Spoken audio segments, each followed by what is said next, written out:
I sat in my Manhattan penthouse sipping black coffee while the television broadcast the royal wedding of the century. My younger sister Melody was about to marry Prince Harrison of Cordovia.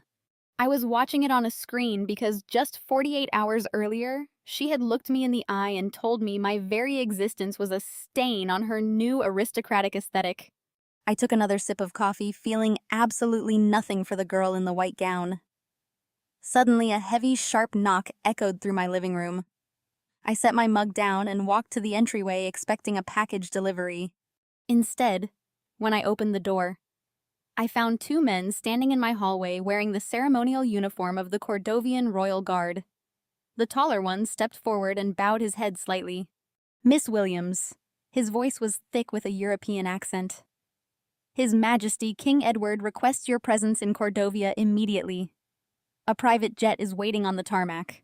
I am Audrey, 33 years old and a senior forensic accountant at one of the top financial auditing firms in New York. Before I tell you exactly how my sister's royal fairy tale turned into an international financial scandal, let me know where you are watching from in the comments below. Hit like and subscribe if you have ever had to teach a toxic family member that financial independence is the ultimate crown. It all started 48 hours before that knock on my door.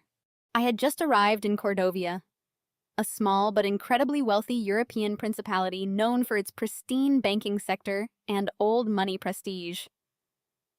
The flight from New York had been exhausting, but I pushed through the fatigue. I was there to fulfill my duty as the older sister.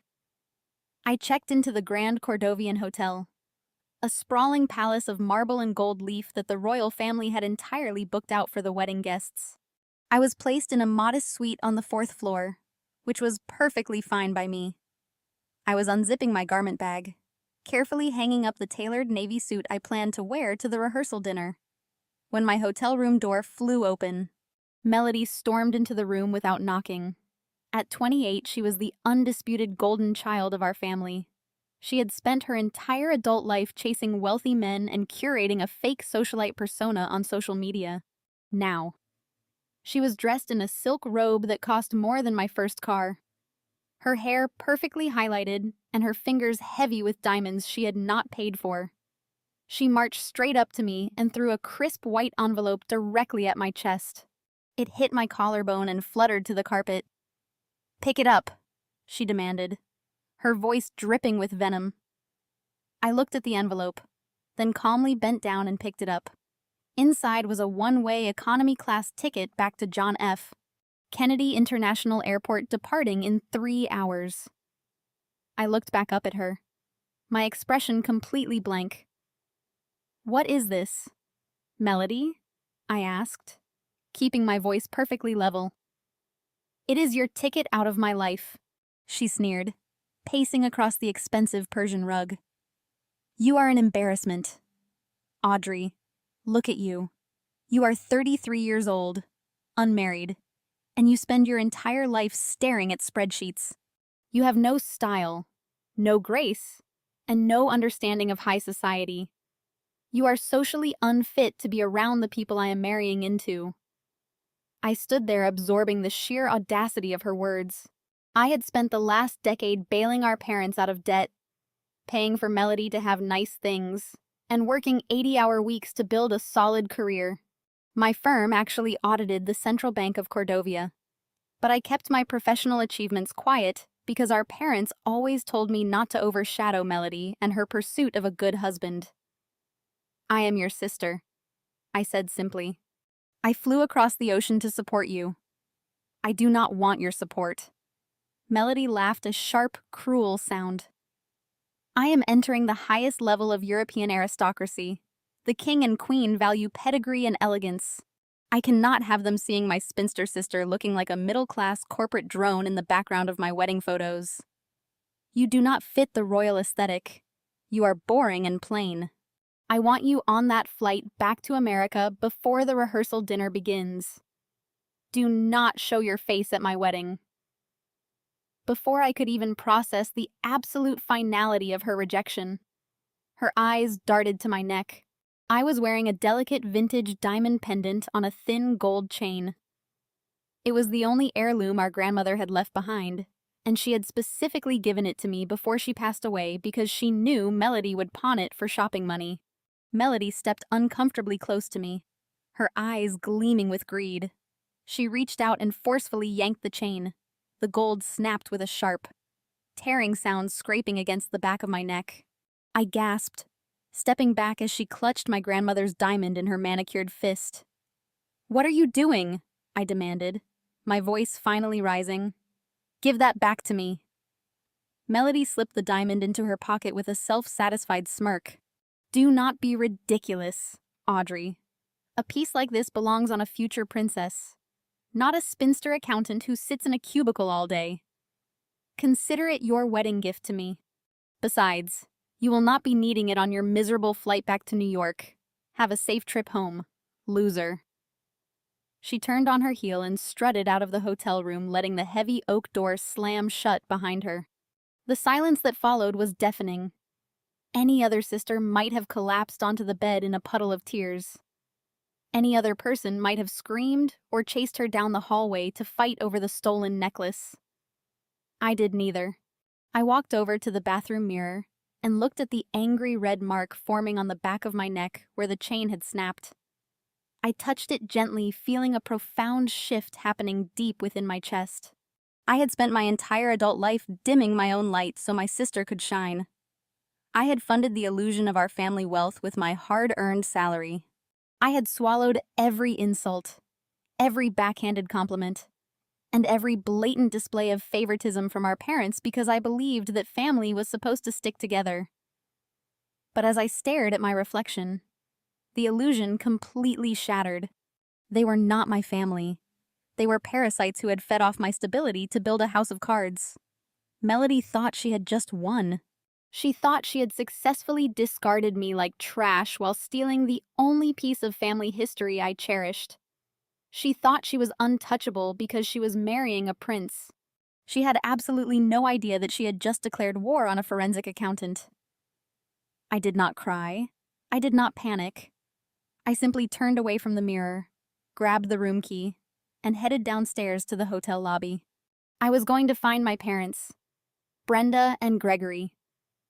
I needed to see if they would finally stand up for me or if they would prove to be exactly the monsters I was beginning to suspect they were.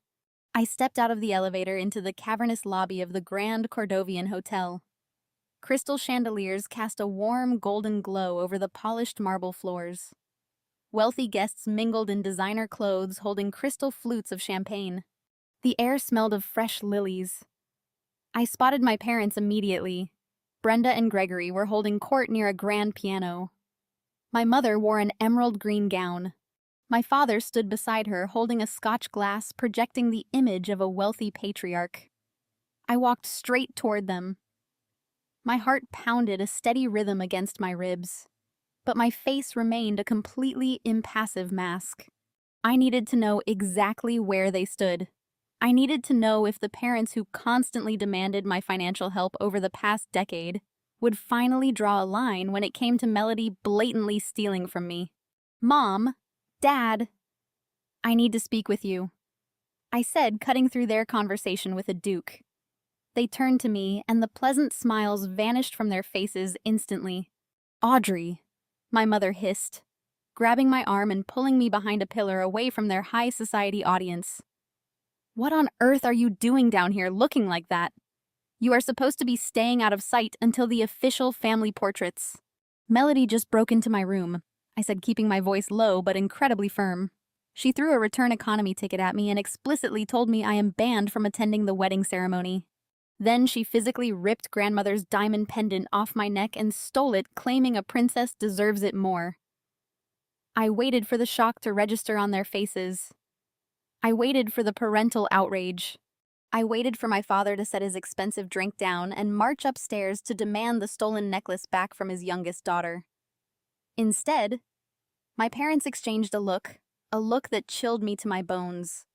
My mother smoothed her gown and let out a sigh of annoyance. "Oh, Audrey," she said. "Must you always be so dramatic? It is just a necklace. Melody is under stress right now. She is about to become royalty tomorrow. You need to be more understanding." I stared at her, trying to process the absurdity of her response.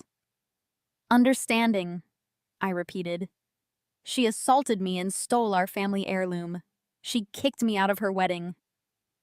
Gregory took a sip of his scotch and glared at me. Your sister is entering the highest echelon, he said. She has an image to maintain. We cannot have you hovering around. Frankly, Audrey, your presence here is a liability. You have always been jealous of your sister. Jealous? I asked, my voice steadying into a calm. I paid off your business loans. Dad, I funded the renovation on your house. Mom, I work 80-hour weeks while Melody shops on my dime. There is nothing about her life that makes me jealous. That is the problem, my mother snapped, pointing a finger at me. You are so obsessed with money and work that you have forgotten how to be a supportive sister. You are bitter because no man wants a woman who acts like a human calculator. Melody found a royal prince, and instead of being happy for her, you are trying to ruin her wedding with complaints about a necklace. Go back to your room, pack your bags, and use the ticket she gave you to go home. My father nodded. Go back to your sad little spreadsheets. Audrey, you do not belong here. You never have. We are moving up in the world, and we will not let your bitterness drag us down. Leave this hotel quietly, or I will make sure you regret it. I looked at the two people who brought me into this world. They were strangers to me now. No, they were worse than strangers. They were parasites who had found a bigger host to feed on. I am not leaving without my property, I stated. I will go to the local authorities and report the theft if I have to. My father's face flushed red with fury. The facade of the wealthy aristocrat vanished, replaced by the ruthless grifter I saw. You will do no such thing, he snarled. He turned and signaled to a pair of hotel security guards standing near the entrance. They rushed over, recognizing my father as the father of the bride. Is there a problem, sir? One of the guards asked. Yes, my father lied without missing a beat. This woman is harassing my family. She is not on our guest list, and she is causing a disturbance in the lobby. Please escort her off the property. I looked at my mother, expecting maternal instinct to kick in. She turned her back to me and took a sip of her champagne. Ma'am, you need to come with us, the security guard said, placing a heavy hand on my shoulder. I brushed his hand off, straightening my jacket. Do not touch me, I said. I will go upstairs and get my own luggage. They escorted me up to the 4th floor, treating me like a criminal while I packed my bags. Within 15 minutes, I was marching through the lobby, pulling my suitcase while flanked by 2 security guards. My parents did not look my way as I was guided out the front doors. The doors clicked shut behind me. I stood alone on the cobblestone streets of Cordova. The evening air was unfamiliar. Luxury cars drove past, carrying wealthy guests to galas. I gripped the handle of my suitcase, isolated by my own blood in a foreign country. I had no hotel, no family, and no plan. But as I stood under the glow of the streetlights, the initial shock faded. A cold, calculating energy took its place inside my chest. They abandoned me entirely, but forgot one very crucial detail. I am a forensic accountant. I pulled my thick wool coat tighter around my shaking shoulders to block out the freezing evening chill.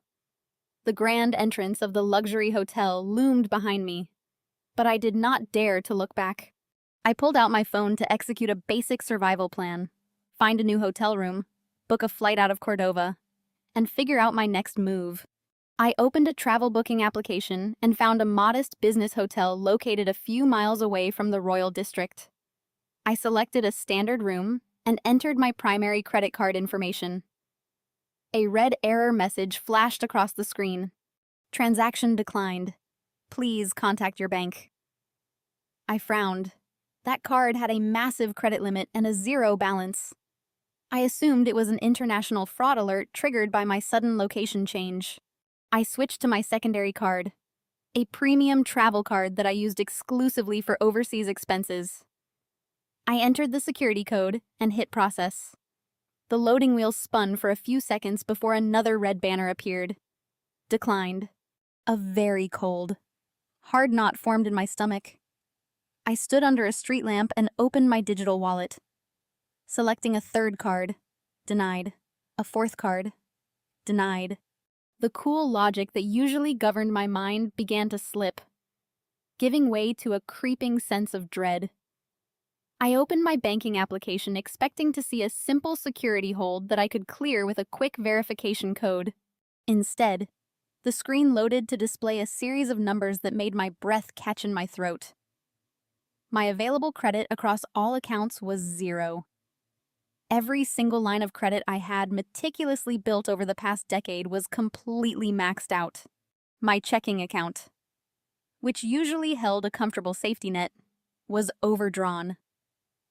I urgently refreshed the banking application, thinking it had to be a temporary glitch, a massive server error, or a visual bug. The numbers remained unchanged. My financial identity, the armor I had spent my entire adult life constructing, had been completely obliterated before I could dial the international customer service number for my bank. My phone vibrated in my palm. The caller identification displayed a secure encrypted connection. It was Jada. Jada was my sister-in-law married to my older brother Derek. She was a brilliant corporate lawyer, a fierce advocate, and a woman who suffered absolutely no fools. As an African-American woman who had fought her way to the top of a ruthless New York law firm, Jada possessed a razor-sharp intellect that I deeply respected. She was the only person in our family who saw my parents and Melody for exactly what they were. We had formed a quiet but unbreakable alliance over the years. I answered the call immediately. "Jada," I said, my voice tight with tension.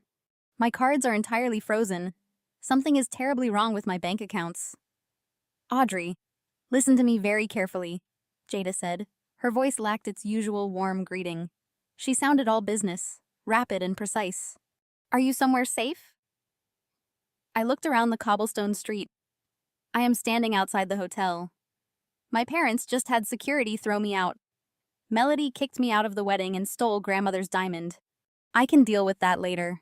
But right now, I have 0 access to my funds.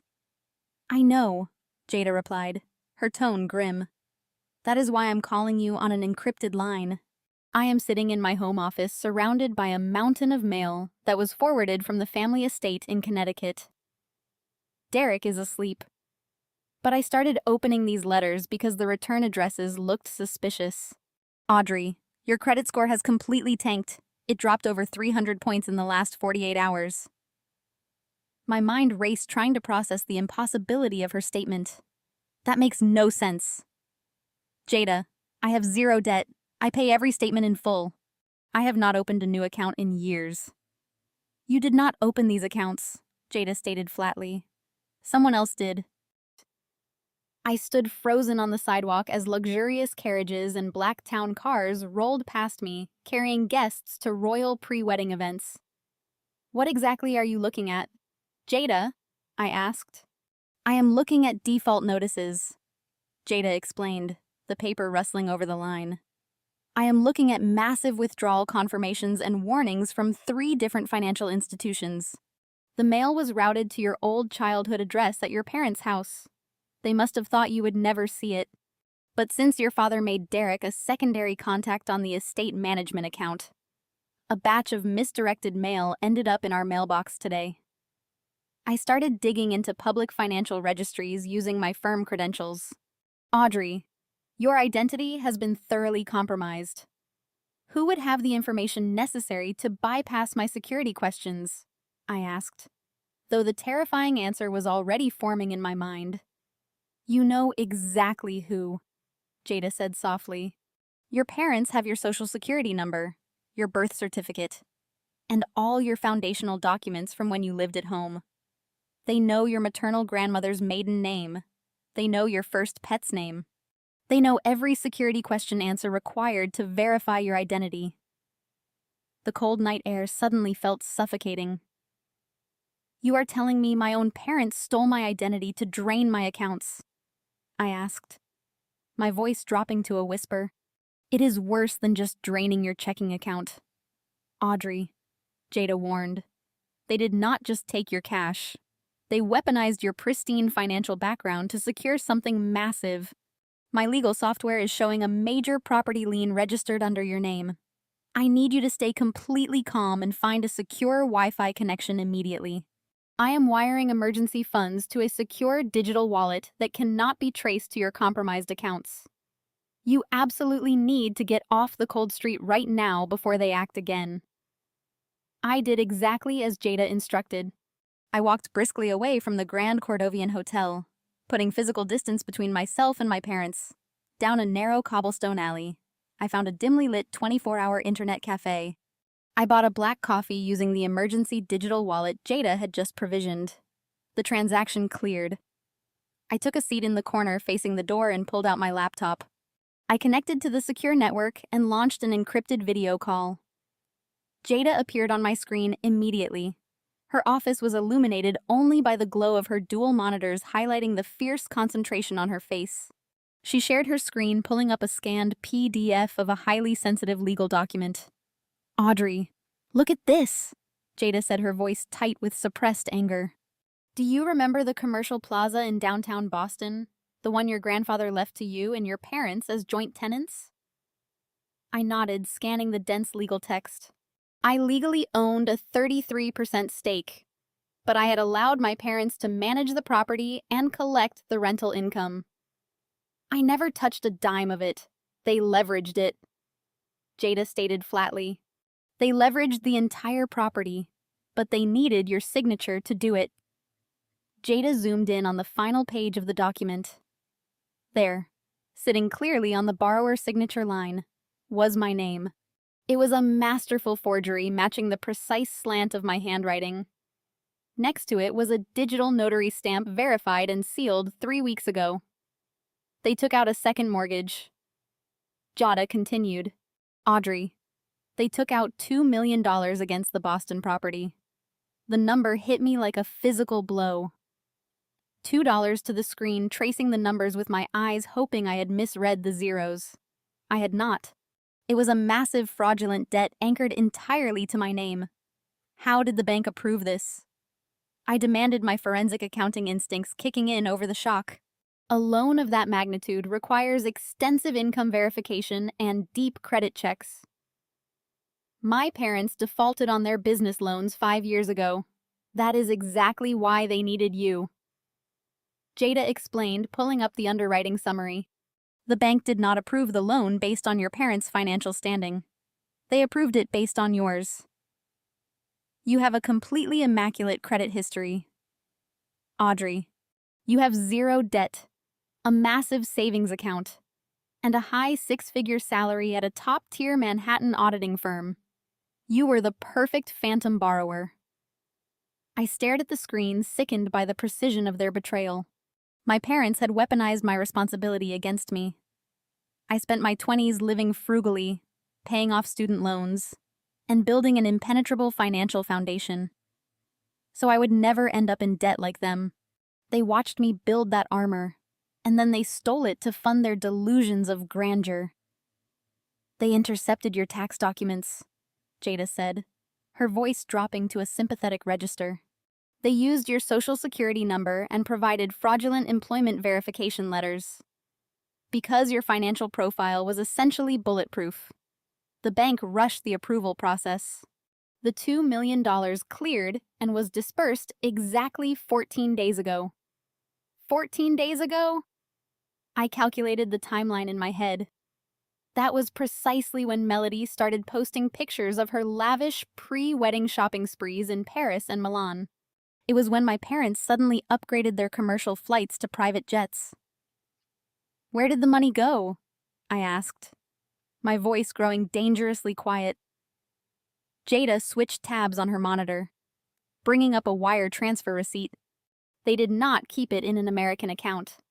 As soon as the bank dispersed the $2 million, your father initiated an international wire transfer. He moved the entire sum to a holding account in Cordovia. The sheer scale of their malice washed over me. This was not a simple case of toxic favoritism. This was a calculated, coordinated financial assassination.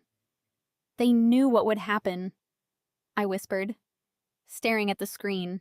They knew that a $2 million mortgage attached to my name would eventually trigger alerts.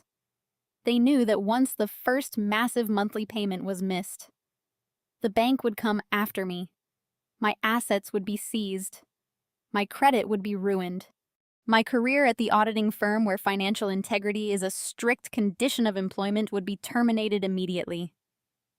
They sacrificed you, Jada said softly, her dark eyes blazing with righteous fury. They literally sold your entire future to buy Melody a royal wedding. They threw you out of the hotel because they needed you out of the way before the first default notice hit your accounts. I closed my eyes. The pieces clicked together with horrifying clarity. My parents did not just want me away from the royal family because I was an embarrassment to their new aristocratic aesthetic. They needed me isolated, broke, and stranded in a foreign country so I could not fight back when the financial bomb detonated. They thought I would be a helpless victim crushed under the weight of a $2 million debt I could never repay. They thought they had destroyed me. I opened my eyes and looked at Jada. The panic that had gripped me outside the hotel was completely gone. In its place was a crystalline, absolute focus. As a forensic accountant, I spent my days hunting down corporate embezzlers, tracing hidden offshore accounts, and dismantling complex financial crimes. My parents had just committed a massive federal offense and left a digital paper trail leading right back to themselves. Jada, I said, my voice steady and cold. I need you to act as my proxy on United States soil. I need you to start compiling every single document related to this mortgage. I want the IP addresses used to submit the digital signatures. I want the routing numbers for the offshore transfer. I want everything. Jada smiled a fierce, predatory expression. I am already on it. Audrey, Derek does not know anything yet, and I plan to keep it that way. What are you going to do from Cordovia? A slow, deliberate sip of my black coffee. I am going to do my job, I replied. They used my name to move $2 million of fraudulent money into a European principality. I am going to find out exactly where that money is sitting, and then I am going to burn their fairy tale to the ground. I kept my eyes fixed on the screen as Jada brought up new documents. We needed to understand the motive. $2 million was an enormous sum, but in international high society, it was merely a drop in the ocean. Why risk federal prison for this? Jada typed rapidly. I have been pulling public records regarding the Cordovian royal family, she explained. King Edward is famously obsessed with financial transparency. Cordovia is a banking hub maintaining power by projecting absolute economic stability. When Prince Harrison announced his engagement to an American, the press dug into your parents' background. I nodded, rubbing my temples. My parents filed for bankruptcy 5 years ago. They had a history of failed business ventures. The Cordovian vetting process would flag them immediately as opportunists rather than legitimate aristocrats. Exactly, Jade said, highlighting a paragraph. To marry into this royal family, the bride must bring something to the table. Today, they call it an independent bridal trust. Protocol dictates the bride's family must establish a trust to prove she is not marrying the prince for his money. It is a demonstration of generational wealth. I stared at the screen as the horrifying reality set in. They needed a bridal trust to prove Melody was an old money American heiress. I said, they needed to show King Edward that Melody came from a family of substantial independent wealth. Jade pulled up a leaked article from a Cordovian society magazine. The headline praised Brenda and Gregory for their generous contribution to the royal estate. The article claimed that Melody was the beneficiary of a historic family trust, fundamentally securing her status as a wealthy socialite. They did not have $2 million. I stated, my voice eerily calm. They did not have $200,000, so they stole my financial identity to create a fake dowry. They hijacked your entire life. Audrey, Jade said softly.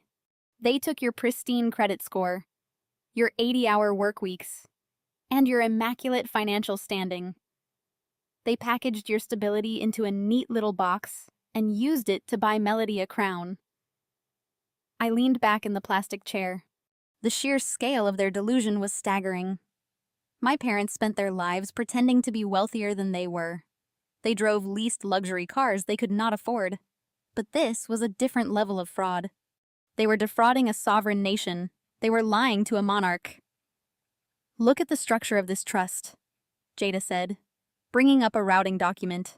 They routed the stolen mortgage funds through a holding company in the Cayman Islands before landing it in a Cordovian private bank. They set it up to look like a mature generational wealth fund, maturing just in time for the wedding. I examined the routing numbers. The meticulous nature of the fraud was disgusting. Gregory had always fancied himself a brilliant businessman, but he was nothing more than a cheap con artist. He a complex financial crime just to validate his favorite daughter's narcissistic fantasies. They sold me, I whispered. It was a literal transaction. My parents evaluated my worth, calculated my credit limit, and traded my future for Melody's royal title. They knew I would face criminal investigations for defaulting on a massive mortgage. They knew I would lose my professional licenses. They knew I would be ruined. And they did it anyway. Jada let out a heavy sigh. I have reviewed the legal implications. Audrey, the moment the first mortgage payment bounces, the bank will initiate foreclosure on the Boston property. Because your signature is on the loan, they will aggressively pursue your personal assets. They will freeze your checking accounts, garnish your wages, and the auditing firm will fire you the second they see a defaulted loan. I know, I said. My mind was mapping out the blast radius. But they made one fatal mistake. Jada. They assumed I would play the role of the obedient victim. They assumed I would be too embarrassed to fight back. They thought I would quietly absorb the ruin just like I always absorbed their insults. Jada's eyes flashed with fierce approval.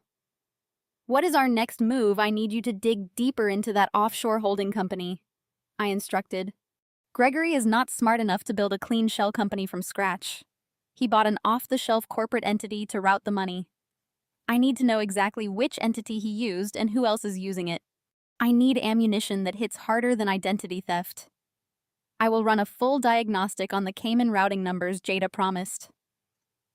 I will find out exactly where that money touched before it landed in Cordovia. Do it, I said. And Jada, keep Derek out of this. He has always been a coward when it comes to his parents. If he finds out what we are doing, he will warn them instantly and ruin our entire strategy.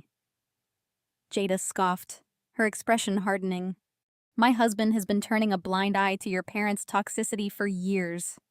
I am done covering for his weakness. You have my word. Audrey, this stays between us. I ended the call and closed my laptop. The internet cafe was completely empty. Outside, the cobblestone streets were quiet. The distant glow of the royal palace illuminated the night sky. Inside, my sister was likely sleeping in silk sheets, dreaming of her wedding. My parents were likely toasting to their grift, believing they had secured their place in high society.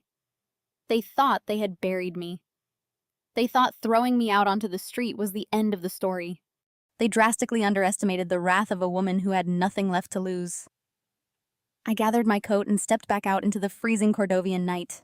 The time for crying was over. I was going to permanently rip the fake crown right off my sister's incredibly greedy head. I walked down the quiet cobblestone street, pulling my suitcase behind me. The freezing night air bit at my cheeks, but the cold kept my mind remarkably sharp. I needed a secure base of operations immediately. My phone buzzed in my pocket, signaling an incoming notification. It was a secure alert from the digital wallet application Jada had instructed me to download. A transfer of $10,000 had just cleared. It came directly from the private personal account, completely separate from any joint finances she held with my brother Derek. She had acted with lightning speed, providing me the ammunition I needed to survive the night. I checked the map on my phone, scanning the outskirts of the city.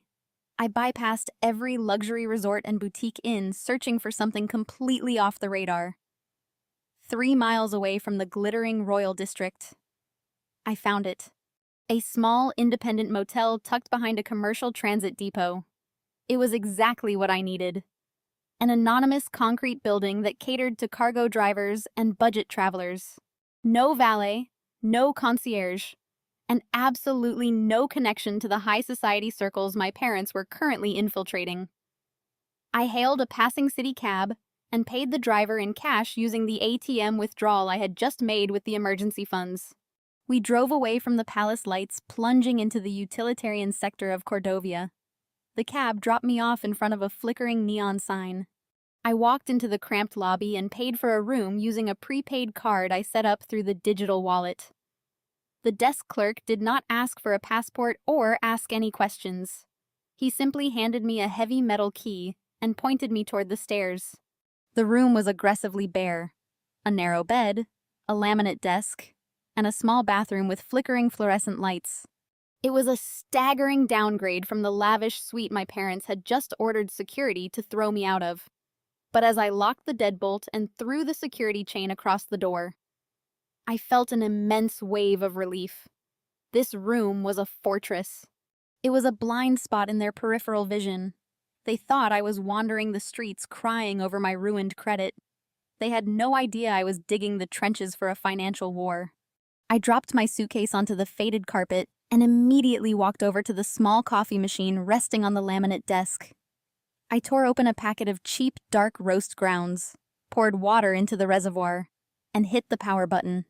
The machine sputtered to life, filling the small room with the bitter, harsh smell of cheap caffeine.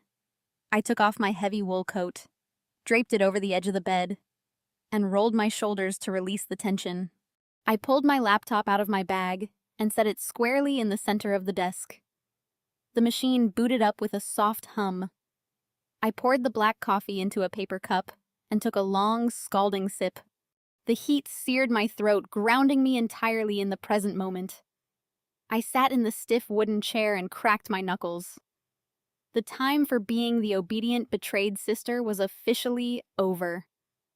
I was a senior forensic accountant. I tracked millions of dollars in corporate fraud for a living. I unraveled complex embezzlement schemes crafted by brilliant criminal minds. Gregory and Brenda were amateur grifters playing a very dangerous game with sovereign wealth.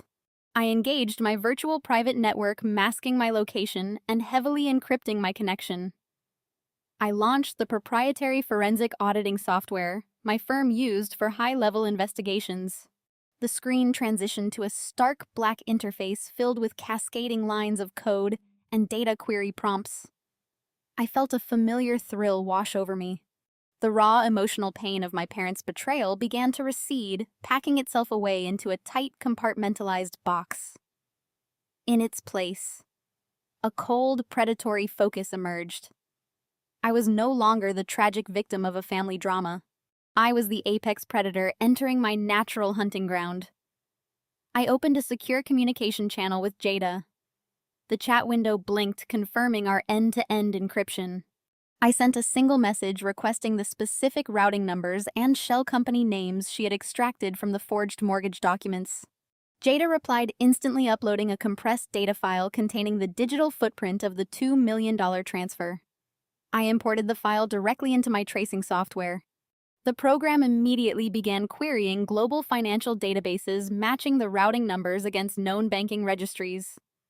I watched the screen as the stolen funds began to map themselves out visually.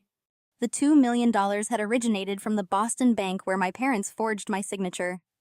From there, it bounced to a clearinghouse in Delaware. That was standard procedure. But the next jump was where the fraud became blatant. The money hit a corporate entity registered in the Cayman Islands under the name Apex Holdings International.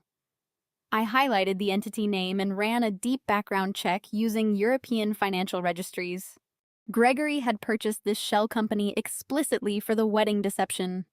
He needed an offshore vehicle to wash the money, making it appear as though the funds had been maturing in a generational trust rather than freshly borrowed against stolen property.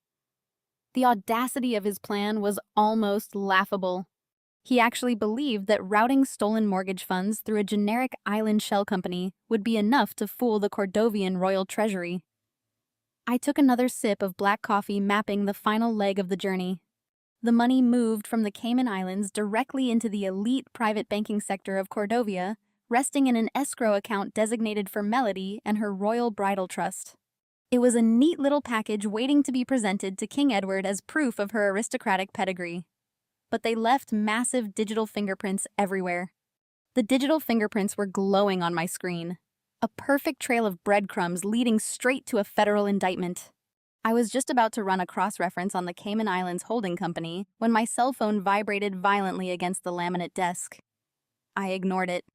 I was in the zone, tracing the fraudulent money transfer my parents orchestrated to buy Melody her royal title. The phone vibrated again. Then a continuous, relentless buzzing rattled the cheap plastic casing against the wood. I dragged my eyes away from the financial software and picked up the device. The screen was flooded with notifications.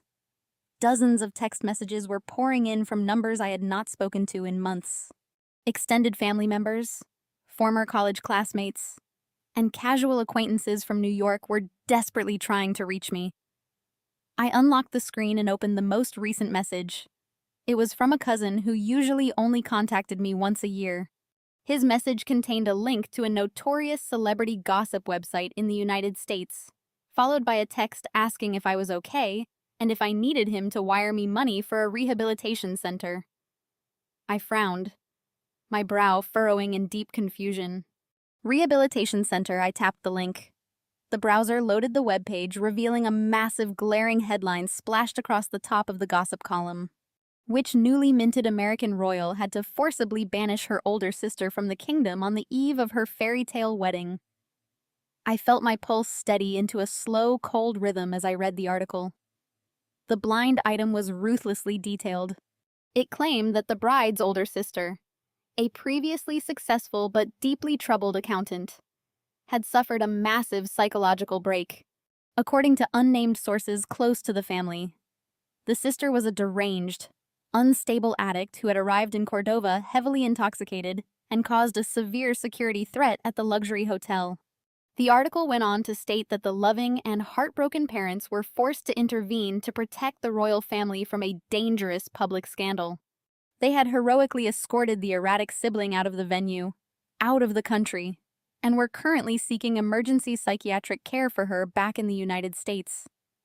The sheer audacity of the lie was breathtaking. I scrolled down, reading the fabricated details of my supposed meltdown.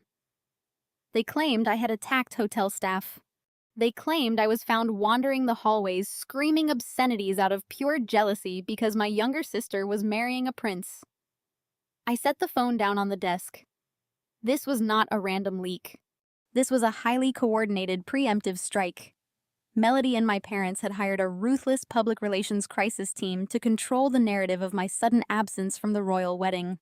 They knew that people would ask questions when the bride's only sister failed to appear in the official photographs, instead of telling the truth. Which was that Melody thought my middle-class aesthetic was an embarrassment. They decided to utterly annihilate my character by painting me as a dangerous, unstable addict. They accomplished two things simultaneously. First, they provided a perfectly sympathetic excuse for my absence, making Melody look like a tragic victim burdened by a broken family member. Second, they completely discredited me. If I tried to speak out about the stolen $2 million mortgage or the stolen diamond necklace, no one would believe me. The media would simply write off my accusations as the paranoid delusions of a jealous, deranged addict. My phone chimed again. This time it was an email alert. Then another text. I watched the notifications pile up. A message from my aunt asking if I was safe. A direct message on social media from a high school friend offering to pray for my recovery. The social sabotage was absolute and devastating. My parents were systematically burning my entire reputation to the ground to ensure their fraudulent house of cards remained standing. They were isolating me socially just as they had isolated me financially. I picked up my phone and opened the secure chat window with Jada. Before I could type a word, a message from her popped up on the encrypted screen. Jada wrote telling me she had just seen the tabloid articles hitting the American news cycles. She warned me that the story was gaining massive traction online because the public was currently obsessed with the Cordovian wedding. Any drama associated with the bride was instant viral gold. I typed a response to Jada telling her I was reading the exact same garbage. I asked her if Derek had seen it. Jada replied that my brother was currently pacing their living room fielding calls from horrified relatives who wanted to know if I was truly locked away in a psychiatric ward. Jada told me she was letting Derek handle the panic while she continued securing the offshore financial documents. She asked me how I was holding up under the character assassination. I looked away from the phone and stared at my reflection in the dark window of the cheap motel room. A normal person would have posted a frantic, tearful video online trying to defend themselves against the vicious lies. A normal person would have called their parents begging them to tell the truth. But I was done acting like a normal person dealing with a normal family. I typed a single sentence back to Jada, telling her I was perfectly fine. I closed the chat application and placed my phone face down on the laminate desk, shutting out the digital noise of the smear campaign. The tabloids could call me a deranged addict all they wanted. My extended family could whisper about my tragic downfall. Public opinion was a fragile, fleeting thing. But forensic accounting data was permanent. My parents thought they could silence me by destroying my social standing. They failed to realize that by severing every emotional and social tie I had left to the family, they had just removed my final restraints. There was no guilt left. There was no hesitation. The public relations smear campaign was the last nail in the coffin of my loyalty. I turned my attention back to the glowing lines of code on my laptop screen. The offshore shell company routing the stolen $2 million was still waiting to be unraveled. I highlighted the next block of financial data, cracking my knuckles as I prepared to dig deeper into the transaction history. Let them spin their fairy tale to the press.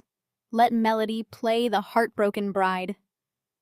I was going to let them build their lie as high as possible before I kicked out the foundational pillars. The digital trail was undeniable, and I was going to follow it straight into the heart of their royal deception. I had just initiated a trace on the offshore shell company when my laptop screen flashed with an incoming secure call. It was not Jada. The caller identification displayed the private office number of my managing partner at the Manhattan auditing firm. His name was Mr. Campbell. I stared at the flashing incoming call notification for a few seconds. My firm was notoriously strict about public image. We handled high-level forensic accounting for federal agencies and international central banks. I knew exactly what this call was about. The tabloid poison had crossed the Atlantic and seeped into my professional life. I adjusted my posture, took a deep breath, and clicked the answer button. "Audrey," my managing partner said. His voice was completely devoid of its usual warm professionalism. It sounded strained and deeply uncomfortable. "I am sorry to call you on an encrypted channel so late at night, but we have a critical situation." "Good evening, Mr. Campbell," I replied, keeping my tone perfectly measured. "I assume this is regarding the media circus surrounding my sister's wedding." There was a heavy sigh on the other end of the line. "Yes, Audrey, it is. The partners and I have been flooded with alerts from our risk management department over the past 2 hours. The articles circulating online are highly damaging. They are claiming you had a severe psychological episode and that you are struggling with serious addiction issues resulting in your forced removal from Cordovia by royal security. Those articles are entirely fabricated," I stated firmly. "My parents and my sister orchestrated a preemptive public relations smear campaign to cover up the fact that they uninvited me to the wedding. I can undergo any drug testing or psychological evaluation the firm requires immediately upon my return to New York." "I believe you, Audrey," Mr. Campbell said. And he actually sounded sincere. "You have been one of our most brilliant and reliable forensic accountants for years. Your track record is spotless.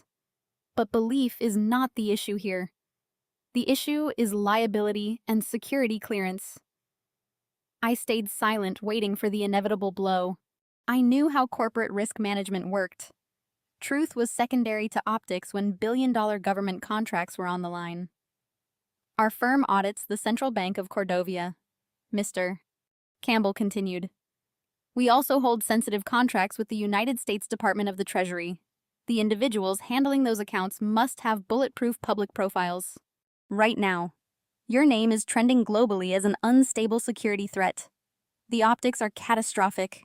We cannot risk our government clients pulling their contracts because one of our senior accountants is embroiled in a massive international tabloid scandal. I understand, I said. The cold logic of the corporate machine was familiar to me. What is the board deciding effective immediately? You are suspended pending a full internal investigation, Mr. Campbell announced. It is an administrative suspension without pay. Your corporate access credentials, your email, and your database logins will be restricted within the hour. We need to let the media storm die down and conduct a thorough background check before we can even discuss reinstating you. I am incredibly sorry. Audrey, I know how hard you have worked for your position. Do what you have to do. Mr. Campbell, I replied, I will handle my family situation and clear my name. He wished me luck and disconnected the call. The screen went black.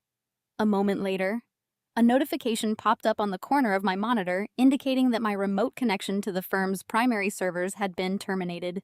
I leaned back in the stiff wooden chair of my cheap motel room, letting the silence wash over me. The execution of their plan was brutally effective. My parents and Melody had systematically targeted every single pillar of my existence. They had taken a sledgehammer to my entire reality to build a fake throne for my sister. They wanted to ensure I was so thoroughly crushed, so completely isolated and powerless that I could never pose a threat to their aristocratic illusion. 24 hours ago, I had a pristine credit score, a massive savings account, a respected career, and a family I thought I was supposed to protect. Now, I had absolutely nothing. My family ties were permanently severed. My financial identity was stolen and leveraged for a $2 million fraudulent loan. My personal reputation was annihilated on a global scale. My career, the one thing I had built entirely on my own merit, was suspended indefinitely. But, as I stared at the disconnected server notification on my screen, I did not feel panic. I did not feel the crushing weight of despair that my family was counting on. Instead, I felt a profound, icy sense of liberation. They made one catastrophic miscalculation. By stripping away my career, my finances, and my social standing, they removed every single thing I had left to protect. They took away my fear of losing my job. They took away my fear of public embarrassment. They took away the heavy burden of being the responsible older sister who always compromised to keep the peace. I was no longer a corporate employee bound by strict professional codes of conduct. I was a highly trained financial investigator with a severed connection to the corporate world and a massive score to settle. Furthermore, they underestimated my foresight. The moment I saw the tabloid articles online, I knew my firm would be forced to suspend my access. Corporate risk management is entirely predictable. Anticipating Mr.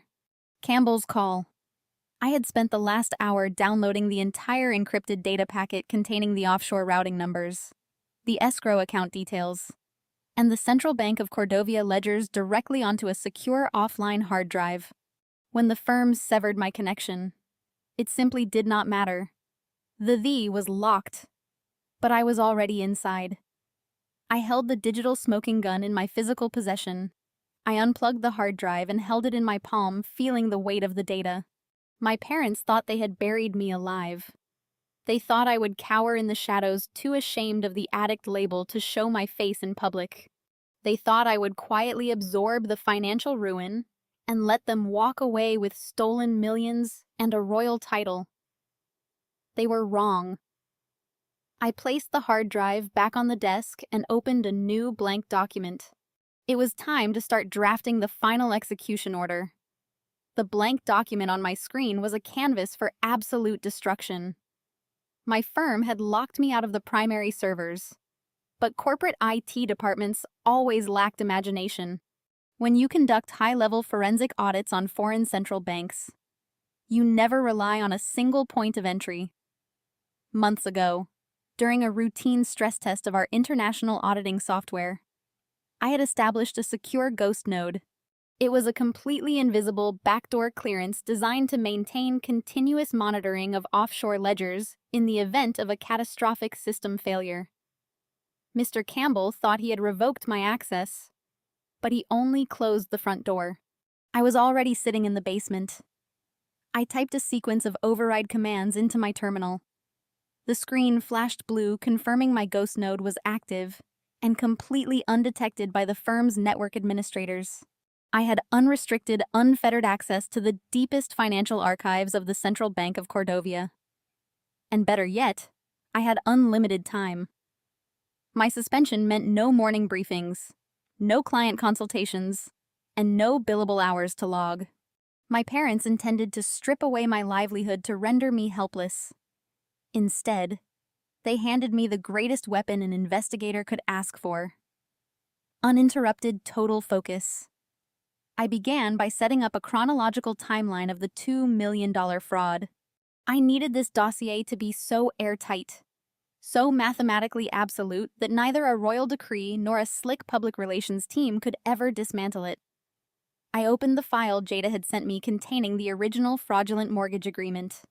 The digital signature on the document was a perfect visual replica of my own. But visual perfection means nothing in digital forensics. I extracted the metadata embedded in the signature file.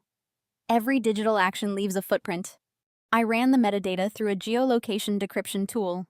Within seconds, the software returned a highly specific Internet Protocol address. I cross-referenced that IP address with public utility records. It matched the exact broadband router installed at my parents' sprawling estate back in the United States. The digital signature was stamped at 2:14 in the afternoon on a Tuesday. I pulled up my own work logs from that exact date and time. I was sitting in a boardroom in Manhattan presenting a quarterly risk assessment to a group of banking executives. There were 12 witnesses and a signed security log proving I was hundreds of miles away when my signature was allegedly applied to that mortgage. The foundation of their fraud was already crumbling. Next, I moved to the money. I needed to trace the exact route the stolen funds took from the Boston Bank to the Royal Escrow account. I mapped the first wire transfer. Gregory had moved the $2 million from the fraudulent loan account into a temporary holding account in Delaware.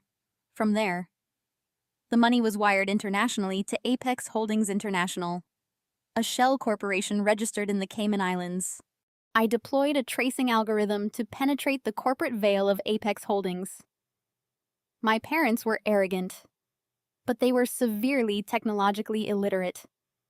They assumed offshore banking meant absolute secrecy.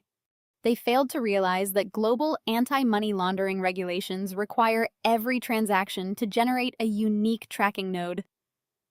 I followed the digital nodes. The data showed that Apex Holdings was not an isolated entity. It was part of a sprawling network of ghost companies that had been flagged multiple times by international financial watchdogs. My father had not just laundered the stolen money. He had routed it through a known criminal syndicate to wash it clean before sending it to the Cordovian Royal Treasury. I breached the Central Bank of Cordovia ledger using my ghost node clearance. The royal family prided themselves on transparency, requiring all incoming dowry trusts to be held in a heavily monitored escrow account until the marriage was officially consummated. I queried the database for Melody's bridal trust. The ledger materialized on my screen. There it was. $2 million sitting in an aristocratic holding fund waiting to validate my sister's fake pedigree. I cross-referenced the incoming wire transfer to the Royal Escrow with the outgoing wire transfer from Apex Holdings. The timestamps matched perfectly. The transaction amounts down to the exact decimal point matched perfectly. the routing nodes linked together like a steel chain. I had successfully mapped the entire life cycle of the stolen money from the moment my parents forged my signature in their living room to the moment it landed in the King of Cordovia's prestigious banking system. The sheer gravity of their crime was laid bare in front of me. They had contaminated a royal treasury with illicit funds. King Edward was a monarch obsessed with economic integrity. He had spent his entire reign fortifying Cordovia as a spotless financial haven. When he discovered that his future daughter-in-law had injected stolen, laundered money into his pristine banking ecosystem, his wrath would be biblical. I opened my encrypted communication channel with Jada to brief her on the progress. She was working late into the night on the American side, compiling the hard copies of the bank fraud reports. I sent her a secure summary of the routing nodes. Jada replied immediately, stating she had successfully drafted a comprehensive federal complaint outlining the identity theft and wire fraud. She had it ready to file with the federal authorities the exact second I gave the signal. We were operating with lethal synchronization. My sister-in-law understood the assignment perfectly. We were not just exposing a lie. We were orchestrating a total systemic dismantling of my parents' entire reality. I spent the next several hours compiling the evidence into a master dossier. I attached the IP logs, the signature metadata, the Delaware transfer receipts, and the Cayman Island routing nodes. I cross-referenced every single data point with international banking regulations, citing the exact anti-money laundering statutes my parents had violated. I structured the document not as a personal grievance, but as an executive-level forensic audit report. It was cold, objective, and devastatingly precise. I sat back and looked at the completed file. The sun was beginning to rise outside the window of my cheap motel room, casting a pale gray light over the laminate desk. In a few hours, Melody would be putting on her designer wedding gown. My parents would be preparing to rub shoulders with European aristocrats. They would be smiling for the cameras, believing their vicious public relations smear campaign had successfully neutralized me. They believed I was a broken, disgraced addict hiding in the shadows. They had absolutely no idea that I was currently holding a digital guillotine directly over their heads. The trap was set. The evidence was irrefutable. I saved the master dossier to a secure encrypted cloud server and closed my laptop. It was time to get dressed. I had a royal wedding to attend. I had just stood up to grab my tailored navy suit from the narrow motel closet when metallic chime erupted from my laptop speakers. I froze. That specific audio alert was reserved for Level 1 threat matches in my forensic auditing software. I turned back to the laminate desk where my screen was now flashing with a bright crimson warning banner. The automated deep scan I had left running in the background on Apex Holdings International had finally breached the final layer of corporate obfuscation. I sat back down in the stiff wooden chair and clicked open the alert. Gregory had always been a man who loved a bargain. He spent his entire life looking for shortcuts and cheap ways to project extreme wealth. When he needed an offshore shell company to wash my stolen $2 million, he clearly did not hire a premium international financial lawyer. He bought an off-the-shelf corporate entity from a shady online broker to save a few $1,000s. That relentless cheapness was about to be his total undoing. The software had finished cross-referencing the corporate registration numbers of Apex Holdings against global law enforcement databases. The results cascading down my screen were breathtaking. Apex Holdings International was not just a generic tax haven used by wealthy businessmen to avoid capital gains. It was a primary laundering hub for a massive international criminal syndicate. My eyes scanned the scrolling text pulling data directly from shared international policing servers. The entity was currently under active joint investigation by the Federal Bureau of Investigation in the United States and Interpol in Europe.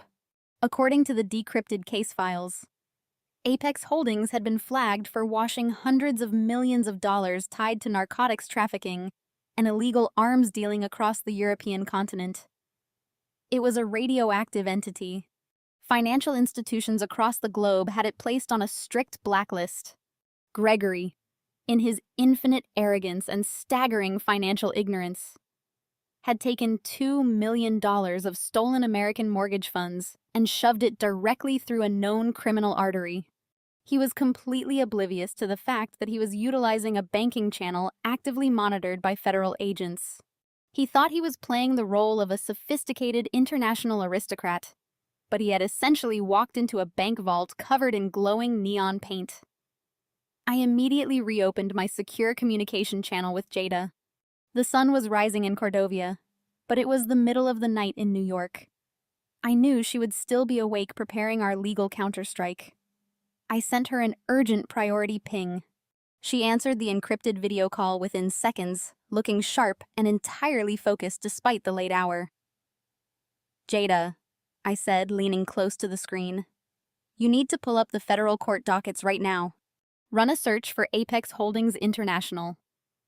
I watched her face as she rapidly typed the query into her legal database. A moment later, her jaw dropped. "Audrey," she breathed, leaning back in her leather office chair. "This is a massive federal racketeering case. The FBI has been building a profile on this specific shell company for the last 18 months. They have active wiretaps and financial tracking nodes monitoring every single cent that moves in and out of their Cayman accounts. They monitored the transfer." I confirmed, my voice cold and steady. "When Gregory wired the $2 million from the Delaware clearinghouse into Apex Holdings, he tripped a massive federal wire alarm. And when he moved that money from Apex Holdings directly into the Cordovian Royal Escrow account, he did something infinitely worse." Jada nodded slowly, realizing the full catastrophic scale of my parents' blunder. He connected an active international criminal syndicate directly to the Cordovian crown. "Exactly," I said. "King Edward has spent 30 years building Cordovia into a pristine, flawless banking sanctuary. His entire sovereign wealth relies on a reputation of absolute financial integrity. He refuses to do business with anyone carrying even a hint of illicit activity. Now, his future daughter-in-law has just injected $2 million of active cartel-linked dirty money straight into his royal treasury. The political and economic implications were staggering. If the international press discovered that the Cordovian royal family was accepting funds from an Interpol-flagged shell company, it would trigger a global banking crisis for the principality. King Edward's pristine economy would face crippling international sanctions. My parents had not just committed identity theft against their older sister. They had unknowingly orchestrated an act of financial terrorism against a sovereign nation. "This changes the entire strategy," Jada said, her eyes gleaming with predatory excitement. "We are no longer just filing a civil suit for mortgage fraud and identity theft. Gregory and Brenda have just walked themselves into a federal money laundering indictment. The moment they step foot back on American soil, the FBI will be waiting for them. And Melody loses everything," I added. "The royal family will not just annul the marriage to protect their image. King Edward will obliterate her to protect his national security. The moment he sees the Interpol red notices attached to her dowry trust, he will treat her as an active threat to the crown. There will be no quiet divorce. There will be an absolute brutal severing." I extracted the Interpol red notices and the FBI case file numbers from my forensic software. I embedded the raw law enforcement data directly into the master dossier. I placed the criminal syndicate connections on the very first page, ensuring it would be the first thing the Cordovian Ministry of Finance saw when they opened the file. I highlighted the exact moment the dirty money entered the royal escrow account, providing the exact transaction hashes required for the royal guards to seize the funds immediately. The dossier was no longer just an audit. It was a digital explosive device. I locked the final encrypted file and secured it on my offline drive. The trap was now fully weaponized. I closed my laptop and stood up from the desk. The morning light was pouring through the thin curtains of the motel room, illuminating the dust motes dancing in the air. I walked over to the closet and retrieved my tailored navy suit. I dressed with meticulous care, fastening each button with absolute precision. I tied my hair back into a sleek, severe style, ensuring not a single strand was out of place. I looked at my reflection in the small bathroom mirror. The woman looking back at me was not a victim. She was not a discarded sibling or a jealous spinster. She was the architect of their total destruction. I picked up the encrypted hard drive containing the Interpol files, the forged mortgage documents, and the digital execution order for my family. I slipped it into the inner pocket of my blazer. I grabbed my room key and walked out the door, stepping into the crisp morning air. The royal wedding was about to begin, and I had a spectacular gift to deliver. While I was securing a private car to take me from the utilitarian outskirts of the city directly into the heavily fortified Royal District. Jada was executing the domestic phase of our operation thousands of miles away in Boston. The morning sun had barely crested the skyline on the East Coast when she marched through the heavy glass doors of the financial institution that had authorized my fraudulent $2 million mortgage. Jada did not just walk into a room. She commanded it, wearing a razor-sharp charcoal suit and carrying a pristine leather briefcase. She bypassed the teller line entirely and approached the executive reception desk. She dropped a stack of legal documentation onto the polished marble counter with a resounding thud. She demanded to see the branch manager immediately. The receptionist attempted to stall, offering corporate platitudes, but Jada slid her senior partner business card across the desk, followed by a drafted but unfiled federal complaint. The receptionist took one look at the bold red lettering indicating massive financial negligence and practically ran to fetch her superior. Within 3 minutes, a sweating branch manager named Mr. Caldwell ushered Jada into his glass-walled office. He attempted to offer her coffee, but Jada cut him off, raising a single hand to stop his pleasantries. Jada did not mince words. She informed him that his branch had just authorized a $2 million second mortgage using stolen identity metrics and forged digital signatures. She explained with ruthless legal precision that the funds had already been wired offshore directly into a blacklisted Cayman Islands shell company currently monitored by federal agents. Mr. Caldwell turned the color of wet ash. He scrambled to his computer, frantically pulling up my account file.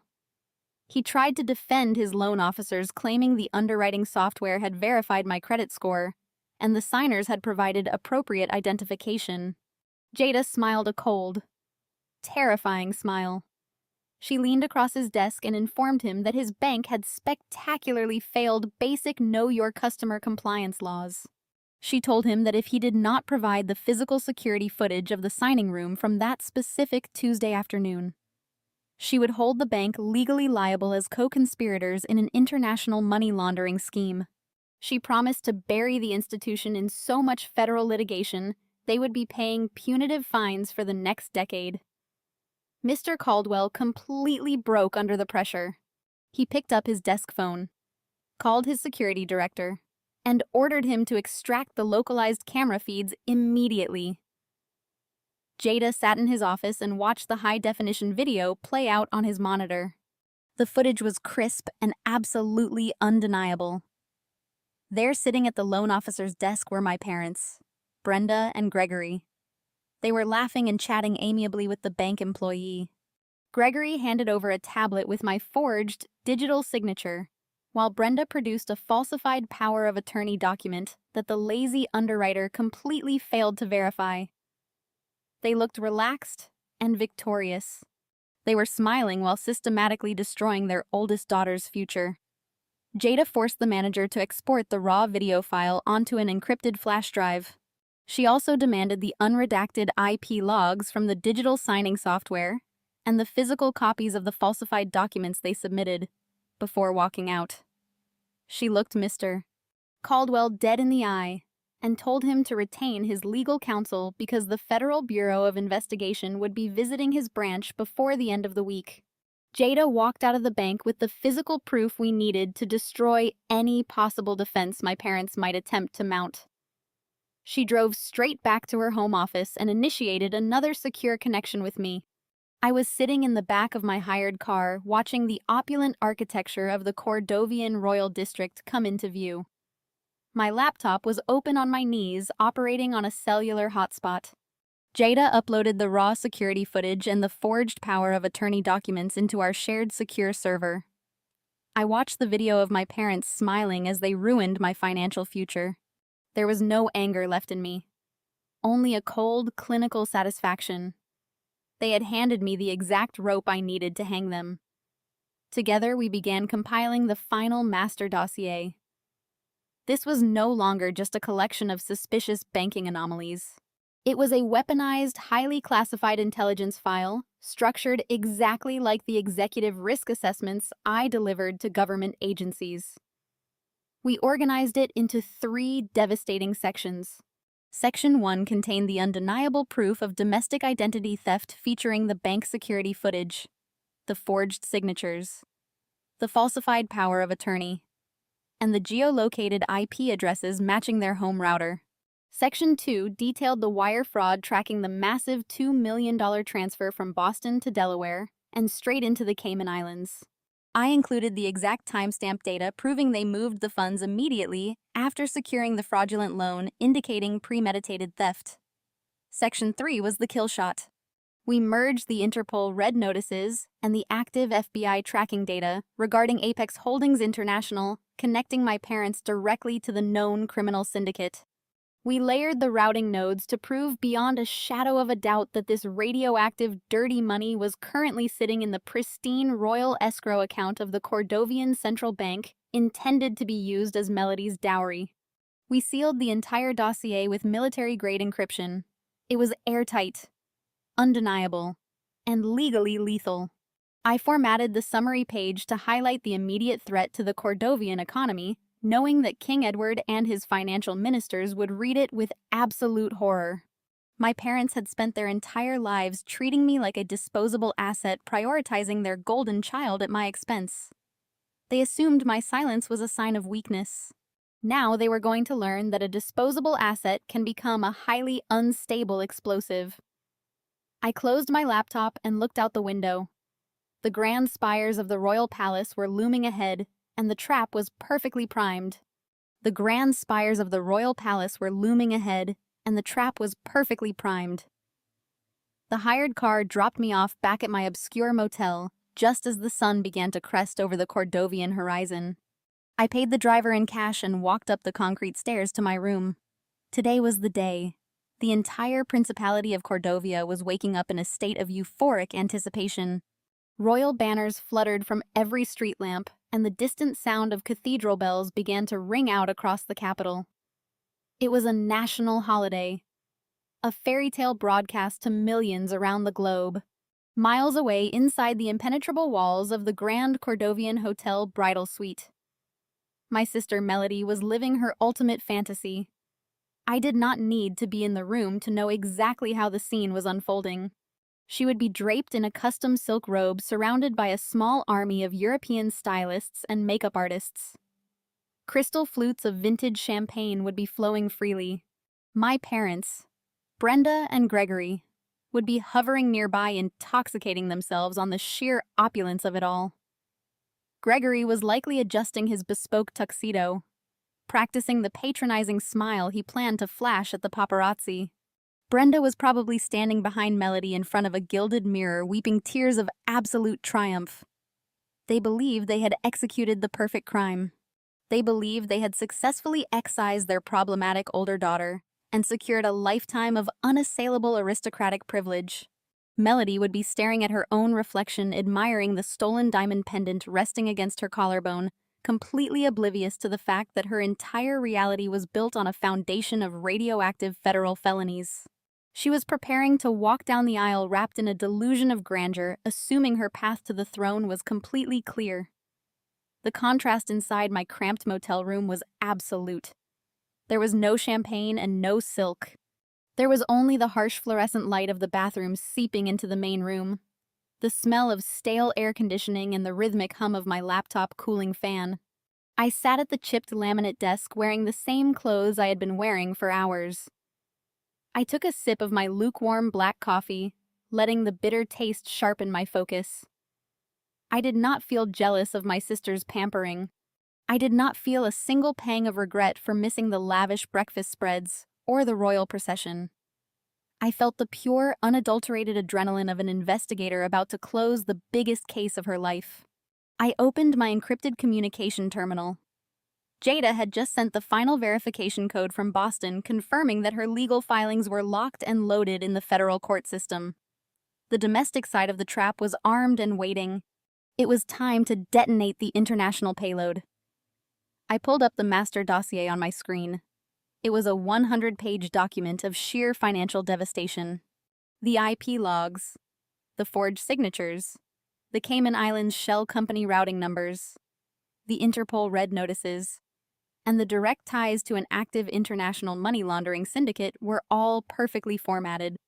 It was the most beautiful spreadsheet I had ever created. A masterpiece of undeniable forensic accounting.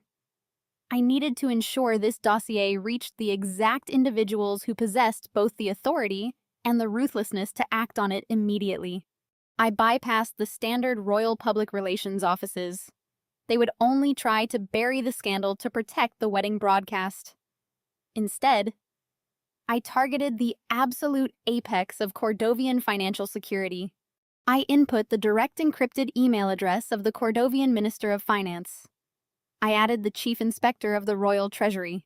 Finally, I added the personal secure inbox of the Commander of the Royal Guard, the man directly responsible for protecting King Edward from all foreign and domestic threats. For the American flank, I accessed a secure portal utilized by my auditing firm to report severe financial crimes. I routed a copy of the dossier directly to the White-Collar Crime Division of the Federal Bureau of Investigation Field Office in New York. I flagged the transmission with priority codes specifically indicating violations of the Patriot Act and international wire fraud involving a sovereign nation. I knew the agents monitoring that portal. When they saw the connection between a blacklisted Cayman syndicate and a fraudulent $2 million American mortgage, they would not wait for a subpoena. They would mobilize an arrest warrant instantly. I reviewed the recipient list one last time, checking every character of the digital addresses. My finger hovered over the trackpad. This was the point of no return. Once I transmitted these files, the resulting explosion would obliterate my parents' lives entirely. Gregory and Brenda would face federal prison sentences. Melody would face global humiliation and an annulment before her wedding cake was even cut. I thought about the way my mother had looked at me with pure contempt in the hotel lobby. I thought about my father telling me I was a liability and demanding security throw me onto the street. I thought about Melody physically ripping our grandmother's necklace from my skin, laughing at my expense. I pressed down on the trackpad with absolute certainty. Send. The progress bar flashed across my screen. Encrypting payload. Establishing secure handshake. Transmitting data. I watched the green bar fill up piece by piece. It took exactly 4 seconds for the dossier to leave my motel room and hit the secure servers of the Cordovian government and the United States federal authorities. Message delivered. I leaned back in the stiff wooden chair and exhaled a long, slow breath. The silence in the motel room felt different now. It was no longer the silence of isolation. It was the silence of a suspended weight dropping. I closed the email client and opened a secure monitoring tool I had designed to track engagement with the dossier. Within 3 minutes, the first red receipt pinged on my screen. The Cordovian Ministry of Finance had opened the file. 2 minutes later, the Royal Treasury accessed the document. 7 minutes later, the federal portal confirmed a successful download. The digital alarms were ringing in the highest corridors of power. Highly trained government analysts were currently staring at their monitors, watching the illusion of the wealthy American bride evaporate into a terrifying national security threat. They were looking at the exact transaction hashes proving that the $2 million dowry sitting in their pristine royal escrow account was actively monitored cartel money. I closed my laptop entirely. My part in the digital phase of this war was complete. Now it was time for the physical confrontation. I stood up and walked over to the closet. I unzipped the garment bag holding my tailored white suit.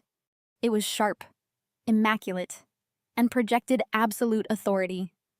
If I was going to be escorted into the presence of a king, I was going to look like the only person in the room who held the winning hand. I began to dress moving with deliberate precision while the entire world prepared to collapse on my sister's fairy tale. I pulled the crisp white blazer over my shoulders and adjusted the lapels in the cracked mirror of the motel bathroom. The fabric was immaculate, a stark contrast to the peeling wallpaper and water-stained tiles surrounding me. I checked my watch. It had been exactly 22 minutes since I hit send on the encrypted master dossier. Back at the desk, my laptop screen was still open, displaying a live diagnostic feed of the secure server where I had hosted the evidence files. I watched the access logs light up like a fireworks display, deep inside the fortified walls of the Cordovian Ministry of Finance. The morning had undoubtedly started with champagne and celebratory briefings. That festive atmosphere died the exact second the chief inspector of the Royal Treasury opened my priority transmission. I could picture the scene with perfect clarity. A high-ranking financial minister, likely annoyed by an urgent alert on the morning of a national holiday. Clicking open the attachment. First, he would see the executive summary detailing domestic identity theft. He might have dismissed that as a tacky American family dispute, but then he would scroll down to Section 2. He would see the wire transfer logs. He would see the routing numbers. And then he would hit Section 3. The access logs on my screen spiked massively. The IP addresses pinging the dossier were multiplying. The file was being forwarded rapidly across the highest echelons of the Cordovian government. They were looking at the Interpol red notices. They were staring at the active federal tracking data imported directly from the United States authorities. They were realizing that the $2 million bridal trust currently resting in their sovereign escrow account was entirely composed of heavily monitored cartel-linked dirty money. I walked over to the desk and watched the server traffic accelerate. The Ministry of Finance was pinging the dossier. The Royal Treasury was downloading the raw transaction hashes. And then a highly classified restricted IP address accessed the file. It was the personal secure network of King Edward himself. The monarch had been awakened. King Edward was a ruler who had staked his entire legacy on transforming Cordovia into an impenetrable fortress of economic integrity. He was a man who personally vetted foreign investors and ruthlessly expelled anyone with a shadow of financial impropriety. The revelation that his future daughter-in-law was dragging a radioactive money-laundering syndicate straight to the steps of the royal altar would be treated as an act of profound aggression.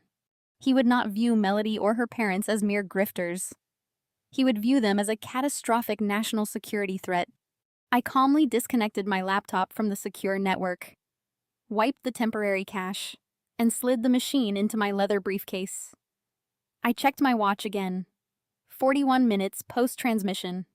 The digital panic inside the palace would be translating into physical action right about now. The king would demand to know who had breached his banking systems to deliver this intelligence. He would see my digital signature and my credentials as a senior forensic accountant for the very firm that audited his central bank. He would realize that the woman who just saved his kingdom from a devastating international banking crisis was currently sitting in a cheap motel room less than 3 miles away from his throne. I did not have to wait long. The low rumble of heavy engines vibrated through the thin walls of my room. I walked over to the window and parted the dusty curtains just a fraction of an inch.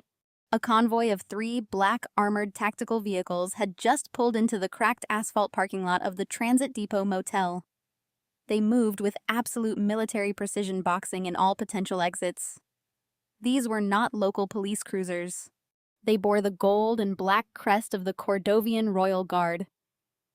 I stepped away from the window, picked up my briefcase, and stood in the center of the room. I smoothed the front of my white suit, ensuring my posture was perfectly straight. A heavy, sharp knock echoed through the door. The sound was authoritative, demanding absolute compliance. I unlocked the deadbolt, slid back the security chain, and pulled the door open. 2 men stood in the outdoor corridor, blocking the morning sun. They wore the ceremonial yet heavily armored uniforms of the elite Royal Protection Detail. Their expressions were unreadable, hidden behind dark sunglasses and decades of disciplined training. They did not draw weapons. They did not reach for handcuffs. The taller guard stepped forward and bowed his head slightly, a gesture of profound, unexpected respect. "Miss Williams," he said, his voice thick with a crisp European accent. "His Majesty King Edward requests your presence at the palace immediately." I met his gaze with absolute icy calm. "I understand," I replied, keeping my voice perfectly level. "Lead the way." I stepped out of the dingy motel room, leaving the cheap laminate desk and flickering fluorescent lights behind forever. The guards immediately flanked me, forming a highly protective wedge as we walked down the concrete stairs toward the waiting convoy. The motel clerk who had ignored me the night before was now standing behind his glass counter, staring with wide, terrified eyes as the Royal Military Detail escorted me across his parking lot. One of the guards opened the heavy, reinforced door of the lead armored vehicle. I slid into the luxurious leather interior, placing my briefcase on the seat beside me. The doors slammed shut, sealing me inside a quiet, climate-controlled vault. The convoy immediately accelerated, pulling out of the transit depot and turning toward the heart of the city, through the tinted bulletproof glass. I watched the streets of Cordovia blur past. The city was alive with frenetic, joyous energy. Crowds of citizens were lining the barricaded sidewalks, waving national flags and tossing flower petals in anticipation of the royal procession. They were cheering for a fairy tale that was already dead. They were celebrating a royal bride who was currently sitting on top of a ticking financial time bomb. I leaned back against the plush leather headrest. My parents had told hotel security to throw me out onto the street like garbage. They had assumed I would be paralyzed by shame and financial ruin. Now I was speeding toward the palace under the personal protection of the king himself, holding the absolute power to dismantle their entire existence. The car banked sharply, merging onto the exclusive Royal Avenue that led directly to the palace gates. The endgame had officially arrived. The black armored convoy glided past the towering ornate iron gates of the royal palace without slowing down. Armed sentries waved us through, parting the sea of cheering tourists and media crews along the perimeter. We bypassed the grand public entrance, navigating instead through a maze of fortified security tunnels reserved exclusively for elite officials and the royal family. The tires hummed against the smooth concrete before the armored vehicle came to a silent halt in a guarded staging area. The door swung open. I stepped out into the cool air. The commander of the Royal Guard met me at the base of a private elevator. He did not ask for my identification. He pressed a keycard to a scanner and gestured inside. We rode the elevator in absolute silence, ascending rapidly toward the main staterooms of the palace. Every single floor we passed represented yet another thick layer of the aristocratic illusion my parents desperately tried to buy. They had sacrificed my entire future just to stand on the other side of the walls I was currently breaching with a government escort. The elevator chimed softly. The steel doors slid open to reveal a sprawling gilded corridor, lined with priceless tapestries and antique marble statues. Security personnel equipped with earpieces lined the hallway. Their eyes locked straight ahead as I walked past. I gripped the handle of my leather briefcase. Inside were the indisputable digital execution orders meant for my entirely treacherous family. We marched toward a set of massive, ornately carved mahogany doors at the very end of the hall. Behind those doors, the royal reception was currently operating at peak capacity. Inside the grand ballroom, the atmosphere was a masterclass in opulence. Crystal chandeliers the size of small vehicles hung from the frescoed ceilings, casting a brilliant, glittering light over hundreds of the most elite dignitaries. Immaculate waiters in crisp white gloves circulated seamlessly with silver trays of vintage champagne and beluga caviar. A symphony orchestra positioned on a raised balcony played a sweeping waltz that filled the space. At the center of the dance floor, Melody lived her fantasy, draped in a silk gown embroidered with pearls. She twirled effortlessly in the arms of Prince Harrison. The stolen diamond pendant rested heavily against her collarbone, a glittering monument to her utter lack of conscience. Television cameras mounted on cranes tracked their movements, broadcasting the fairy tale live to millions globally. Near the perimeter of the dance floor, My parents were thoroughly intoxicating themselves on their newly acquired social power. Brenda held a crystal flute, her emerald dress catching the light as she laughed too loudly at a joke made by a visiting duke. Gregory stood beside her in his bespoke tuxedo, gesturing expansively while holding court with international ambassadors. They were projecting the perfect image of an aristocratic American dynasty. They looked completely relaxed, believing their massive financial crime was securely buried under my ruined reputation. They were oblivious to the hurricane striking the royal treasury. I stood perfectly still just outside the grand ballroom, the heavy mahogany doors towering over me. The commander of the guard touched his earpiece, receiving a final silent confirmation from a superior inside the hall. He looked at me and gave a single sharp nod. Two massive royal guards stepped forward, placed their gloved hands on the brass handles, and shoved the heavy wooden doors violently open. The sound was like a thunderclap, echoing through the cavernous space. The heavy doors slammed against the marble walls with a tremendous thud. The immediate impact was catastrophic. The lead conductor of the symphony orchestra, startled by the aggressive breach, dropped his baton. The sweeping waltz dissolved into a chaotic, screeching discord of confused string instruments before dying out completely. A profound, suffocating silence instantly slammed down over the entire ballroom. Hundreds of heads snapped toward the entrance simultaneously. The television cameras pivoted aggressively on their mechanical arms, zooming in to capture the sudden disturbance. The royal guests parted like the Red Sea, murmuring in shocked, hushed whispers, right in the middle of the dance floor. Prince Harrison stopped moving. Melody froze mid-twirl, her silk gown settling heavily around her ankles. She turned her head toward the entrance, an annoyed, aristocratic scowl forming on her lips, fully prepared to berate whichever clumsy servant had interrupted her globally televised spotlight. Instead, her eyes locked directly onto mine. The blood drained out of her face so fast she looked physically ill. I stepped across the threshold and walked into the grand ballroom. I was not the broken, weeping addict they had described to the tabloids. I was not the jealous, plain spinster they had laughed at in the hotel lobby. I wore a tailored white suit that radiated absolute lethal authority. I was flanked by 4 heavily armed members of the elite Royal Protection Detail men, who answered only to the king himself. My posture was impeccably straight, my expression an icy, unreadable mask. Every click of my heels against the polished marble floor echoed like a gunshot in the dead silent room. I walked with the slow, deliberate pacing of an apex predator cornering its prey.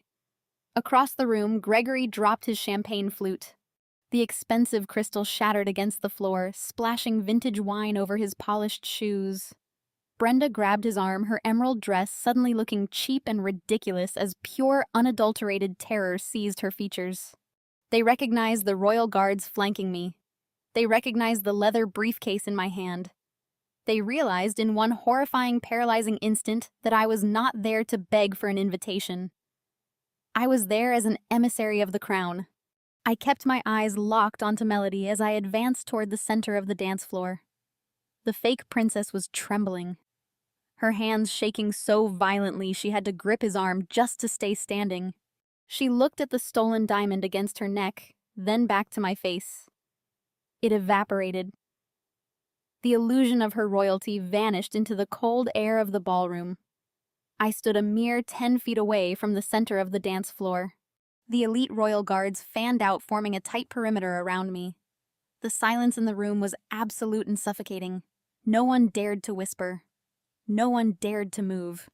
The television cameras remained locked on my face, broadcasting this exact moment to millions of viewers watching from their living rooms across the globe. From the elevated royal dais at the far end of the grand hall, King Edward rose from his gilded chair. He was an imposing monarch who ruled with an iron grip on his nation's financial purity for 3 decades. The gold medals adorning his military uniform clinked softly as he descended the marble stairs. The guests bowed their heads instinctively as he passed. But his eyes remained entirely focused on me. He bypassed his son. He bypassed the trembling bride. He walked directly into my perimeter. King Edward stopped right in front of me. He did not look angry. He looked profoundly grave. He extended his right hand. I took it.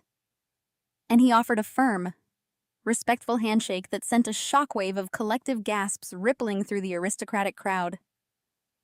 "Thank you, Ms. Williams," the king said, his voice echoing clearly across the cavernous ballroom.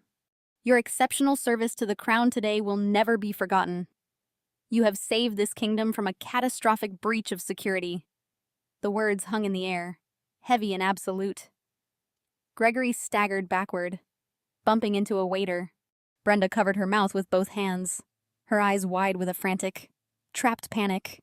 Melody looked back and forth between the king and me, her jaw trembling as she struggled to comprehend how the sister she had banished was now receiving royal gratitude.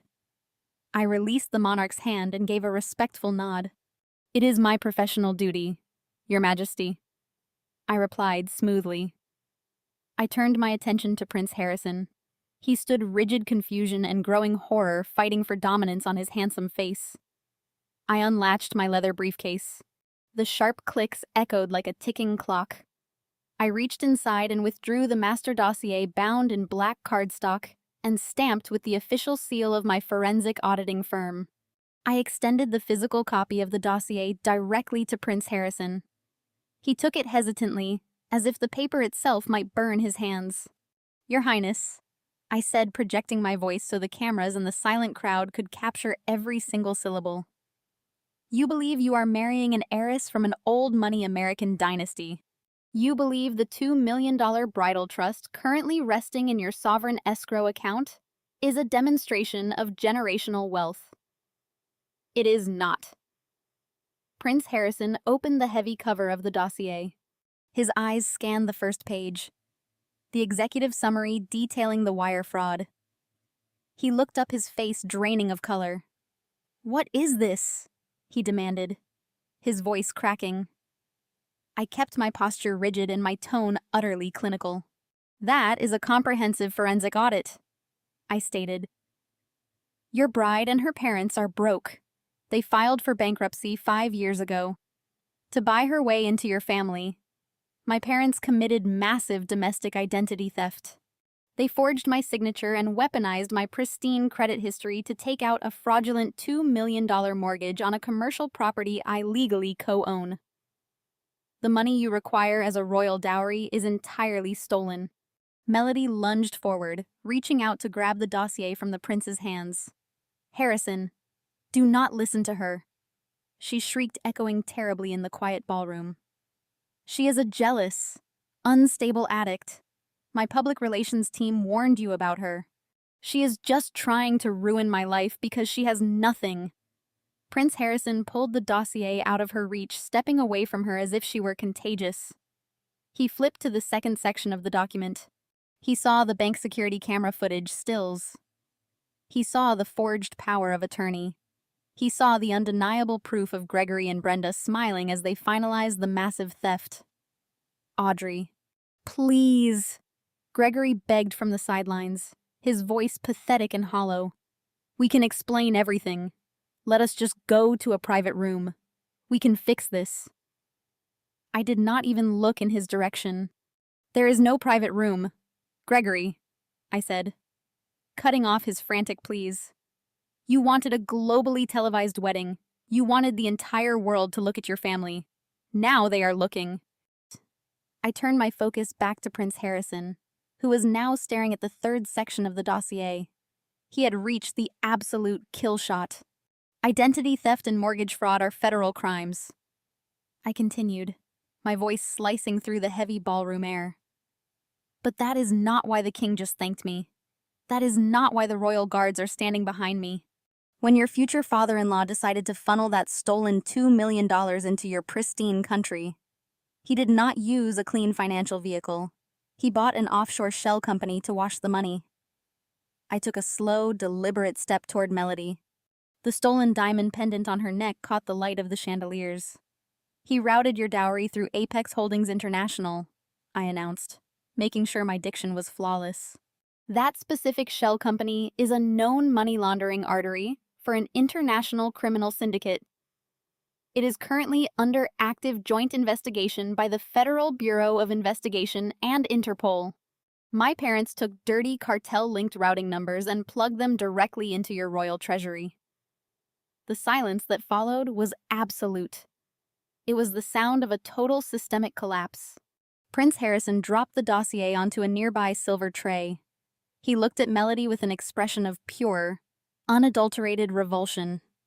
She had brought a radioactive federal investigation to the very steps of the royal altar. She had infected a sovereign nation with illicit funds just to play pretend. Brenda let out a sudden sharp wail and collapsed onto her knees right there on the polished marble floor. Her emerald gown pulled around her as she began to hyperventilate, clutching her chest. Gregory stood frozen, his arms hanging uselessly at his sides, his mouth opening and closing without producing a single sound. Melody backed away from the prince, shaking her head in violent denial. "No," she whispered, tears finally spilling over her expertly applied makeup. "No, it is a mistake. I am going to be a princess. I am going to be a princess." "You are a massive liability," I corrected her, my voice dropping to a cold, hard whisper. "And you are currently holding my grandmother's necklace." Jaiki! The royal guard stepped forward, moving into a tactical formation around the disgraced bride and her paralyzed parents. The financial execution was complete. The fairy tale was dead. I stood in the center of the devastated ballroom, the undisputed victor of a war they had foolishly started. Brenda scrambled up from the polished marble floor. Her emerald gown was wrinkled, and her carefully sprayed hair had fallen out of place. But her survival instincts were kicking in. She was a woman who had spent her entire life manipulating reality to fit her narrative. When cornered, she always reverted to her favorite weapon: gaslighting. She pointed a shaking manicured finger at me and let out a theatrical wail. "Do not listen to her. She is sick. She is completely out of her mind." Brenda turned her frantic gaze to King Edward and Prince Harrison, spreading her hands in a gesture of maternal despair. "Your Majesty, please forgive this horrific display. My oldest daughter is having a severe mental breakdown. We tried to get her psychiatric help in the United States, but she refused. She has been struggling with severe addiction and paranoid delusions." Gregory, sensing a lifeline, instantly joined the performance. He straightened his ruined tuxedo and stepped forward, adopting the solemn tone of a heartbroken patriarch. "It is true, Your Highness. Audrey has been deeply unwell for years. The stress of her corporate job finally broke her. She fabricated this entire financial conspiracy out of pure jealousy because she cannot stand to see her sister happy. All these documents are the ravings of an unstable mind. She needs to be in a hospital, not a royal ballroom." Melody nodded vigorously, wiping her tears and clinging to her shredded dignity. "She is obsessed with me. She has always tried to destroy my happiness. Please, Harrison, send her away before she hurts someone." The aristocratic guests murmured among themselves. The public relations smear campaign my family had paid for was still fresh in their minds. Some of the visiting dignitaries exchanged uncertain glances. The lie was audacious, but it was delivered with such desperate conviction that a lesser opponent might have faltered. I did not falter. I did not raise my voice. I did not defend my sanity or list my professional credentials. Engaging with a gaslighter only gives oxygen to their fire. Instead, I stood perfectly still and allowed their frantic, desperate voices to echo off the frescoed ceiling until the silence rushed back in. I turned slightly and made a deliberate, subtle nod toward a man standing just to the right of the king. He was the king's senior communications advisor. He stepped forward holding a sleek, high-definition tablet connected directly to the Grand Ballroom's state-of-the-art audio-visual system. "I do not need to argue with you," I said, my voice carrying a lethal calm. "The truth does not require a performance." The advisor tapped the screen of his tablet. Instantly, The massive digital projection screens meant to display rolling photographs of the happy royal couple flickered to life. The audio feed piped directly through the symphony orchestra's towering surround sound speakers. On the massive screens, an exceptionally sharp video feed materialized. It was Jada sitting behind the massive mahogany desk of her Boston law office, wearing a tailored suit and exuding absolute authority. "Good evening, Your Majesty and distinguished guests," Jada said, her voice projecting crisp and clear across the silent ballroom. "My name is Jada Williams. I am a senior corporate attorney at a top-tier law firm in the United States, and Audrey is my sister-in-law. I am currently transmitting this feed directly from Boston, where I have spent the morning physical evidence of massive federal fraud." Brenda let out a sharp gasp. Gregory took a step backward, his face draining of whatever color had returned. They knew Jada. They knew she was ruthless, brilliant, and completely immune to their manipulations. "My parents-in-law have just attempted to claim that Audrey is suffering from a paranoid delusion," Jada continued, her tone laced with absolute clinical precision. "They claim the forged mortgage and the stolen funds are a fabrication. Let us test that theory against the surveillance footage extracted this morning from the First National Bank of Boston under threat of a federal subpoena." Jada tapped a key on her keyboard. The video on the massive ballroom screens shifted. The live feed of Jada was replaced by high-resolution black-and-white security footage. The timestamp in the corner clearly displayed a date from 3 weeks ago.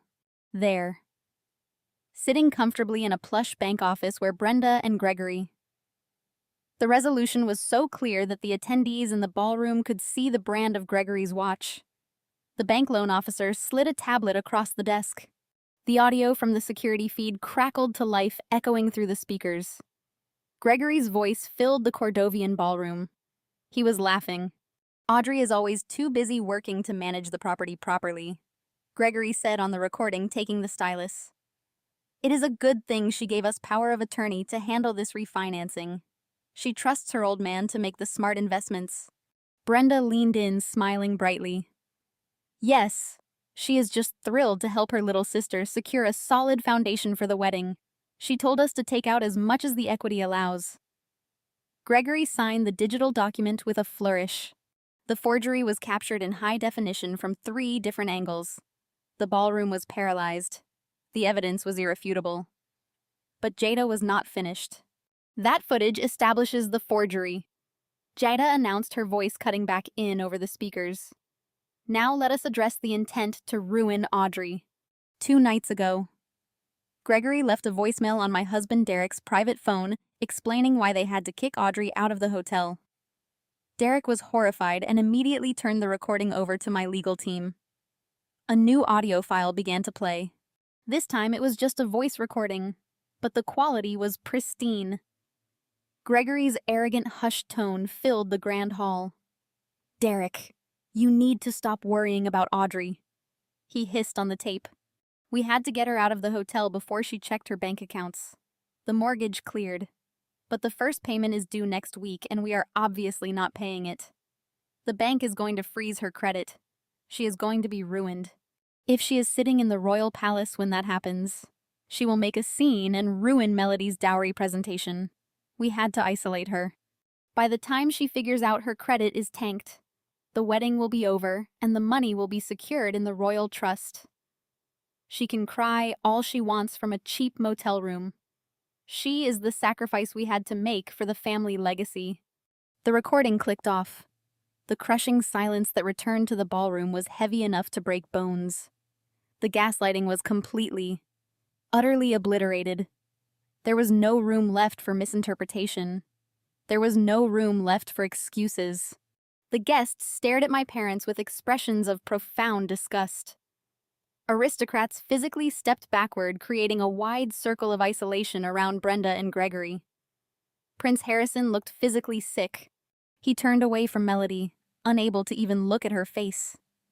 King Edward stood tall, his jaw set in a rigid line of absolute fury. The monarch of a nation built on financial integrity had just listened to a man brag about destroying his own daughter's life to commit fraud against the crown. Brenda dropped her face into her hands, weeping violently. There were no fake tears this time. It was the visceral sobbing of a woman who knew her entire life was over. Gregory stared blankly at the floor. His shoulders slumped. The posture of a man walking to the gallows. I looked at Melody. The stolen diamond pendant resting against her collarbone no longer looked like a royal heirloom. It looked like a heavy chained anchor dragging her down to the bottom of the ocean. She had wanted to play the role of an old money aristocrat.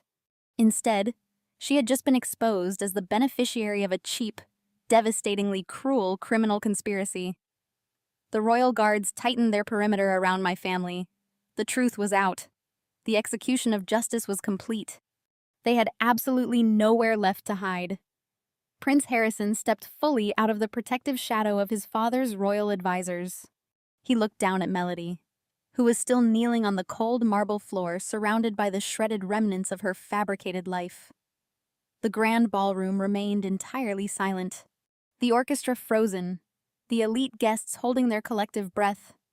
The television cameras focused tightly on the prince's face, capturing the profound disgust etching deep lines around his eyes. He did not look like a heartbroken groom. He looked like a man who had just narrowly avoided stepping onto a live landmine. Melody reached out her hands, shaking violently. "Harrison," she pleaded, her voice a desperate high-pitched whine. "You know me. You know my heart." I did not understand the financial details. My parents handled the trusts. I only wanted to be with you. We can move past this. We love each other. Prince Harrison recoiled, stepping backward as if her outstretched fingers were dripping with poison.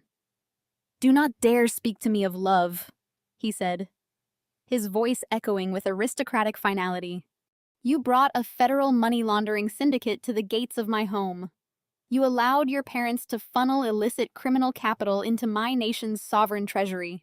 You stole from your own sister and then stood before my family smiling while your public relations team attempted to destroy her sanity in the global press."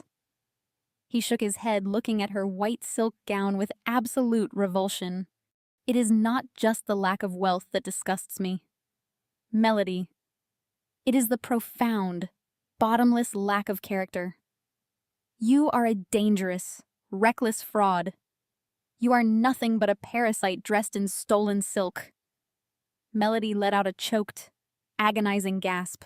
She looked toward her parents, but Brenda and Gregory were currently pinned under the unrelenting gaze of the armed royal guards, completely incapable of offering their golden child any salvation. The aristocratic guests who had spent the last 2 days fawning over the beautiful American bride now looked at her with undisguised contempt. The high society elite of Cordovia valued pedigree and honor above all else, and my family had just demonstrated a horrifying absence of both. King Edward stepped forward, the gold embellishments on his military uniform catching the harsh glare of the television lighting. He raised his right hand, and a wave of absolute silence crashed over the room once again. He was the undisputed monarch of Cordovia, and he was about to deliver a legal execution on live international television. This institution is built upon the pillars of absolute integrity and unwavering transparency," King Edward announced, his voice booming through the grand hall with terrifying authority. "We do not tolerate deception.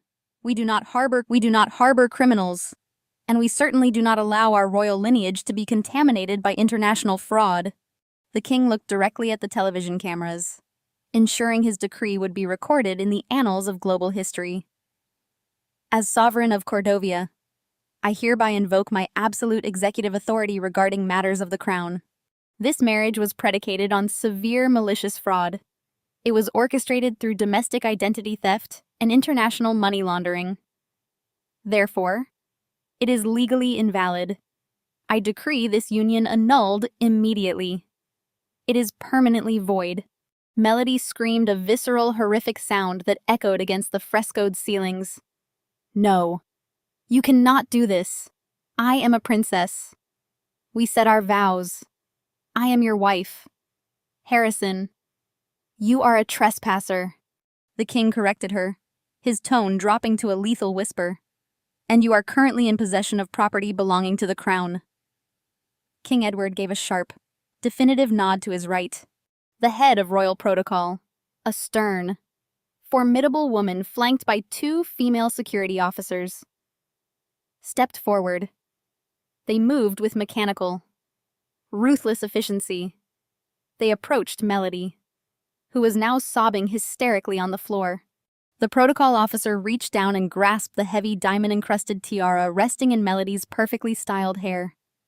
Melody tried to pull away, clutching her head, but the security officers firmly held her shoulders in place.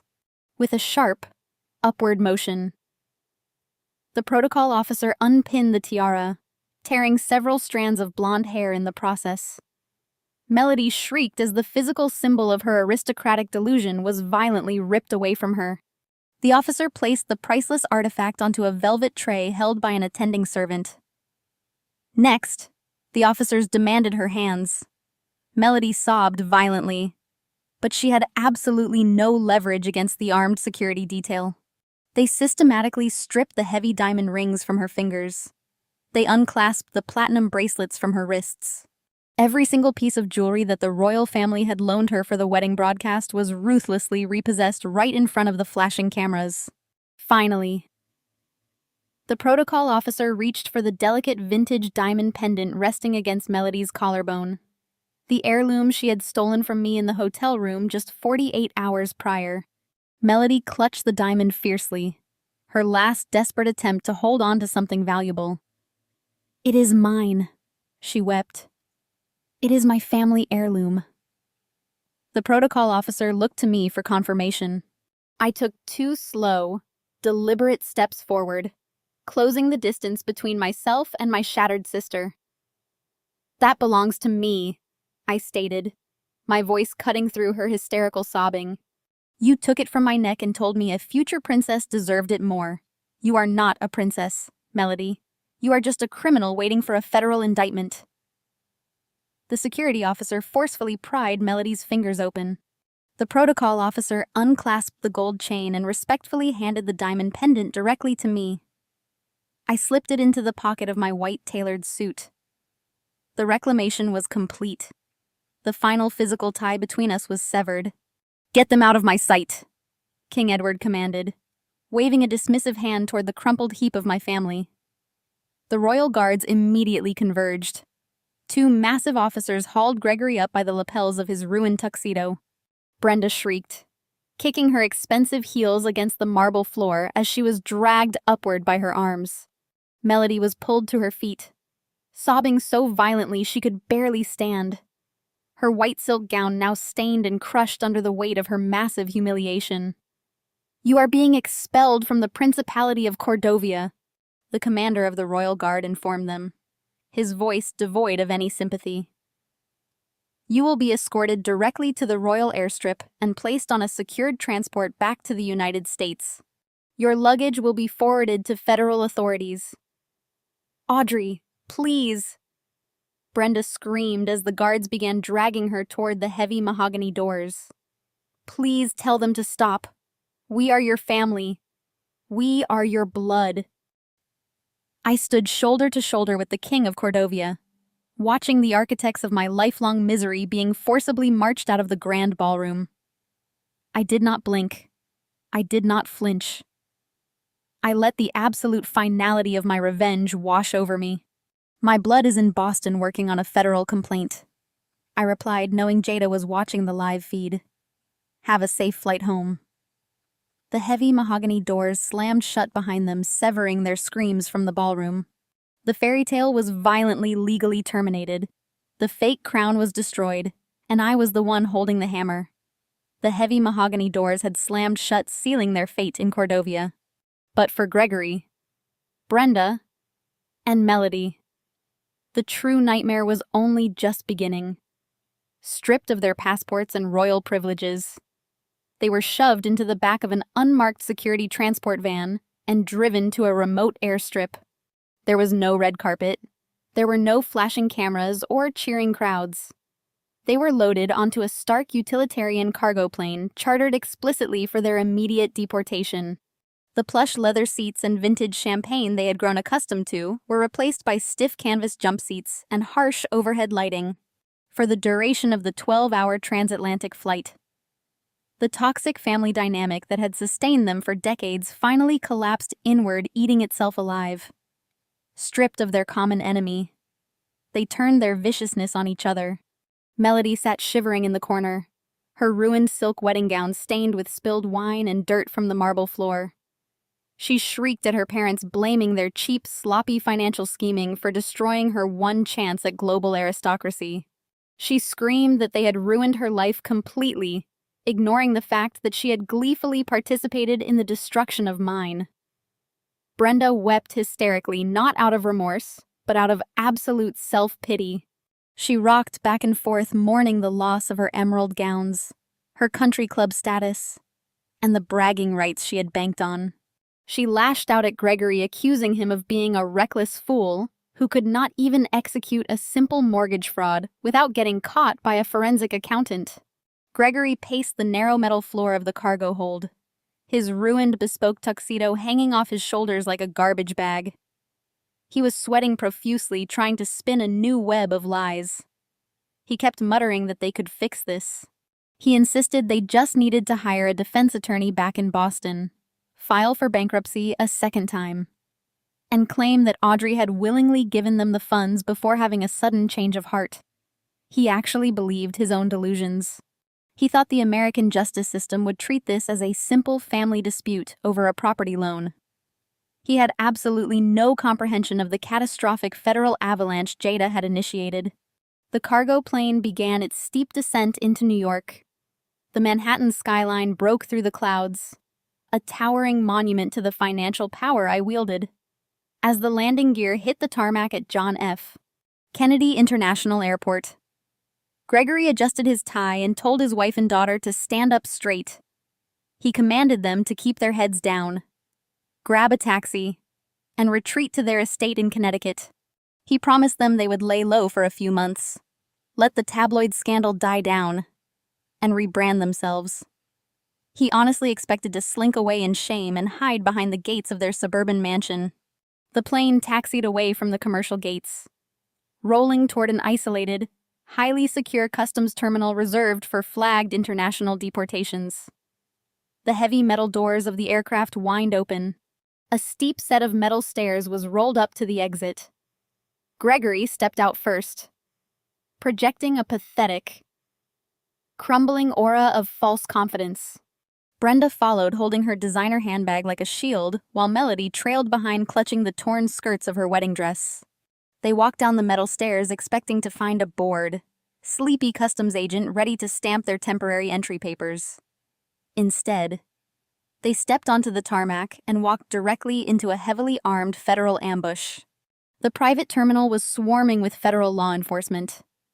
Over 24 agents wearing navy blue windbreakers emblazoned with the bright yellow letters of the Federal Bureau of Investigation stood in a perfectly coordinated tactical blockade. Flanking them were representatives from the Department of Homeland Security and financial crimes investigators from the Treasury Department. The flashing red and blue lights of unmarked federal vehicles illuminated the dark tarmac, casting harsh, terrifying shadows across my family's faces. Gregory froze, his polished shoes locking onto the concrete. The false confidence evaporated from his body in a single, paralyzing heartbeat. Brenda let out a high, strangled gasp, dropping her designer handbag onto the tarmac. Melody backed up against the metal railing of the stairs, her eyes wide with a frantic, animalistic terror. They were finally looking at the real-world consequences of their aristocratic cosplay. A senior FBI special agent stepped forward from the barricade. He did not look amused, and he certainly did not care about their country club status. He held a thick stack of federal warrants in his left hand, the exact documents Jada had pushed through the federal court system while they were in the air. Gregory Williams, Brenda Williams, and Melody Williams. The agent announced, his voice booming over the roar of distant jet engines. You are all being placed under immediate federal arrest. Wait. There is a misunderstanding. Gregory stammered, raising his hands in a pathetic gesture of surrender. "We have a family dispute regarding a property loan. We have lawyers. You cannot do this."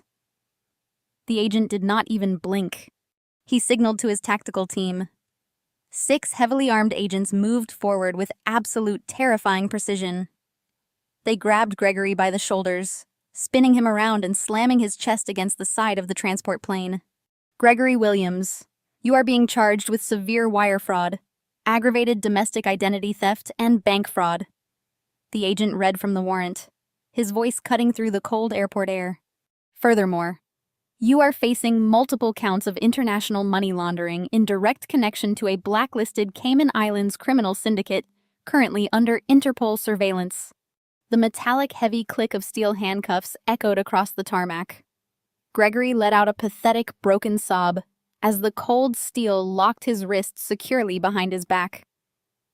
2 female agents grabbed Brenda, ignoring her hysterical screams. She thrashed and kicked, begging them to let her go, shrieking that she was a respectable woman and that her daughter was an executive accountant. The agents efficiently pinned her arms and slapped the cuffs onto her wrists, reading her the exact same list of devastating federal charges. She was an active co-conspirator in the $2 million theft, and the federal government was treating her as a high-level flight risk. Finally, the agents converged on Melody. The bride attempted to use her fabricated status one last time.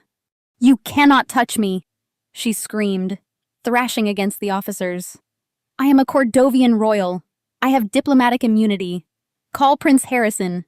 Call the king." The arresting agent let out a dry, humorless scoff. "You are an unemployed American citizen holding $2 million of cartel-linked money in a fraudulent trust." He corrected her sharply. "Turn around and put your hands behind your back." Melody wept violently as the handcuffs snapped shut over the sleeves of her ruined silk gown. The fairy tale bride was now fully restrained, treated exactly like the common criminal she was. The agents grabbed them by their arms and began the humiliating perp walk across the tarmac. They were paraded past the flashing lights of the federal vehicles, their faces captured by the dash cameras of the arresting officers. They had wanted the entire world to look at them. They had wanted to be the center of international attention. Now they were getting exactly what they asked for.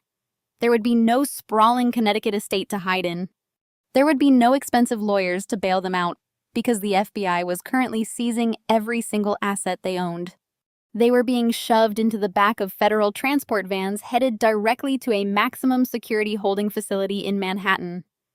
Their lives of luxury, manipulation, and unchecked toxicity had officially reached their terminal destination, while my biological family was being processed through the bleak, sterile intake rooms of a federal detention center in Lower Manhattan.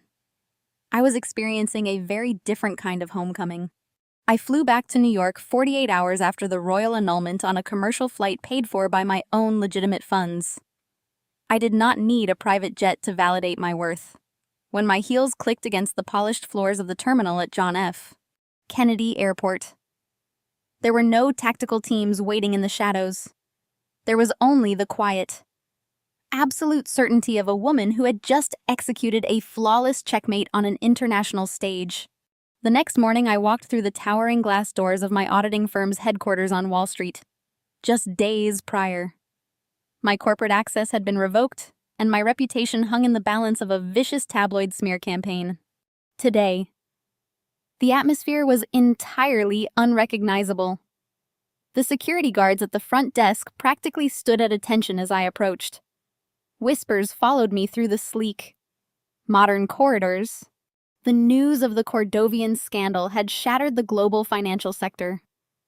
Everyone in the building knew that I was the lone forensic accountant who had traced the cartel funds and prevented a sovereign economic collapse. My phone buzzed with an urgent calendar invite before I even reached my desk. Mr. Campbell, my managing partner, was requesting my presence in the executive boardroom. I did not rush. I took my time pouring a cup of coffee, savoring the rich aroma, before taking the elevator to the top floor. when I pushed open the frosted glass doors of the boardroom. The entire executive committee was seated around the massive oak table. Mr. Campbell stood up immediately, his face a complex mixture of profound relief and deep professional embarrassment. "Audrey," he began, his voice carrying a deferential tone I had never heard him use before. "We owe you a monumental apology. The internal investigation is obviously closed. The Federal Bureau of Investigation contacted our legal department yesterday to commend the absolute precision of your dossier. You did not just protect the firm, you elevated our standing with every federal agency in the country." I took a seat at the head of the table, crossing my legs and resting my hands in my lap. I remained perfectly silent, letting him scramble to fill the void. "The board has convened this morning to make this right," Mr. Campbell continued, sliding a thick leather-bound folder across the polished wood. "We are offering you immediate reinstatement with full back pay. But beyond that, we are offering you an accelerated elevation to senior partner. You will have your own division, complete autonomy, and a compensation package that reflects your indispensable value to this organization." I opened the folder. The numbers printed on the contract were staggering. It was the kind of partnership offer accountants spent 30 years bleeding for. Before I could respond, my phone chimed with a secure incoming transmission. I glanced at the screen. The sender was the Cordovian Ministry of Finance acting under the direct executive authority of King Edward. I smiled, closing the leather folder and sliding it back across the table. "That is an incredibly generous offer, Mr. Campbell," I said, my voice steady and cold. "But my career trajectory has shifted over the past few days."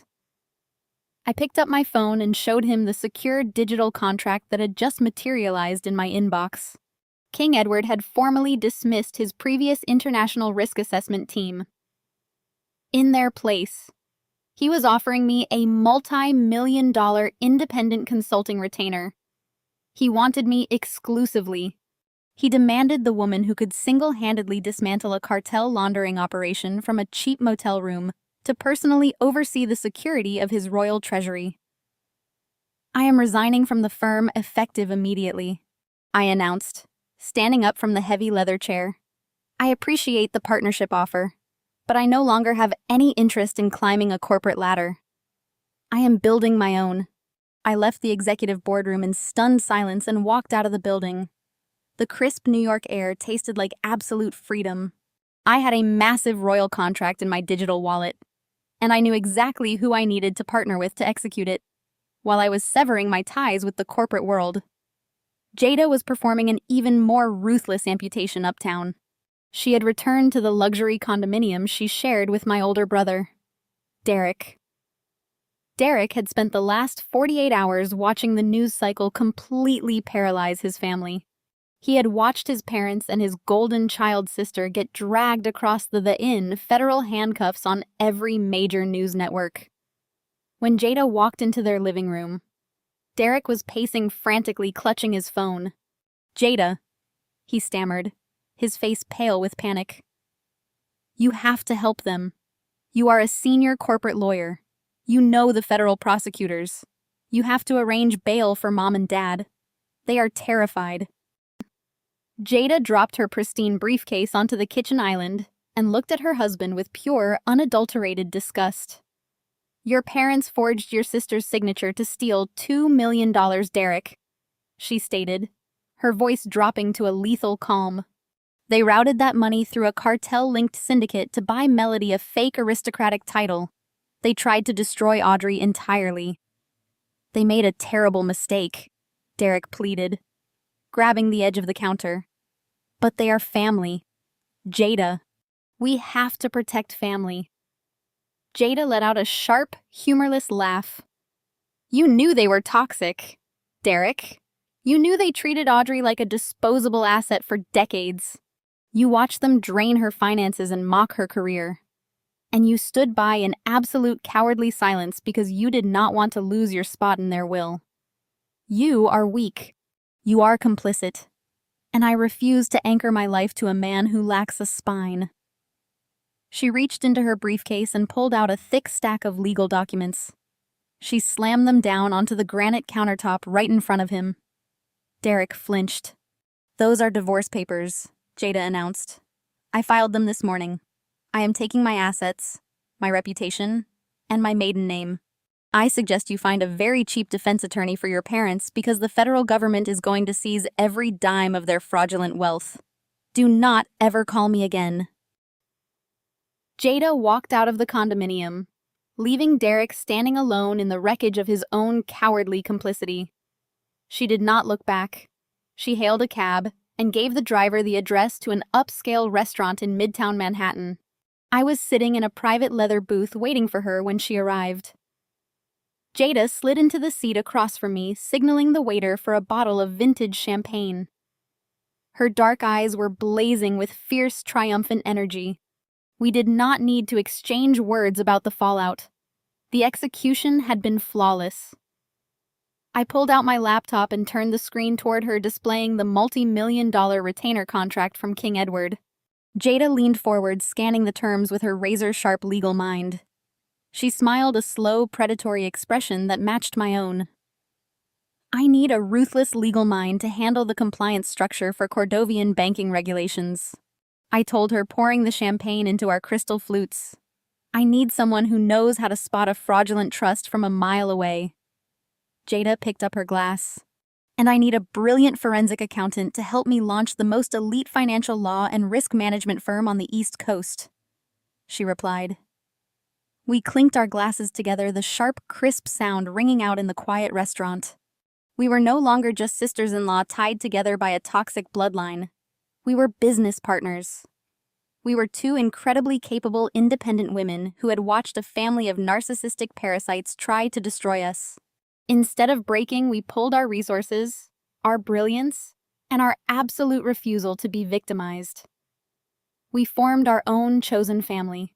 Within a month, Williams & Associates officially opened its doors in a sleek high-rise office overlooking Central Park. Jada handled the intricate corporate litigation while I dominated the forensic financial audits. We were an unstoppable machine. We stripped the power away from those who thought they could manipulate us and built an empire of our own entirely grounded in hard facts, cold numbers, and unshakable loyalty. 1 hour later, the New York City skyline stretched out before me, a glittering ocean of glass and steel. I stood on the wraparound terrace of my new Manhattan penthouse, leaning against the glass railing. The autumn air was crisp and carried the electric hum of the city below. I took a slow sip of a remarkably rare vintage red wine, letting the complex flavors settle on my palate. The crystal glass caught the ambient light from the city, a sharp contrast to the cheap paper cup of bitter coffee I had consumed in that obscure Cordovian motel room exactly 12 months ago. I heard the soft click of sliding glass doors behind me. Jada stepped out onto the terrace, carrying her own glass of wine and a sleek leather-bound portfolio. She wore a stunning emerald green pantsuit, her presence radiating the kind of effortless, unshakable power we had built our entire firm upon. We were no longer just surviving the corporate grind. We were dictating the terms of the financial world.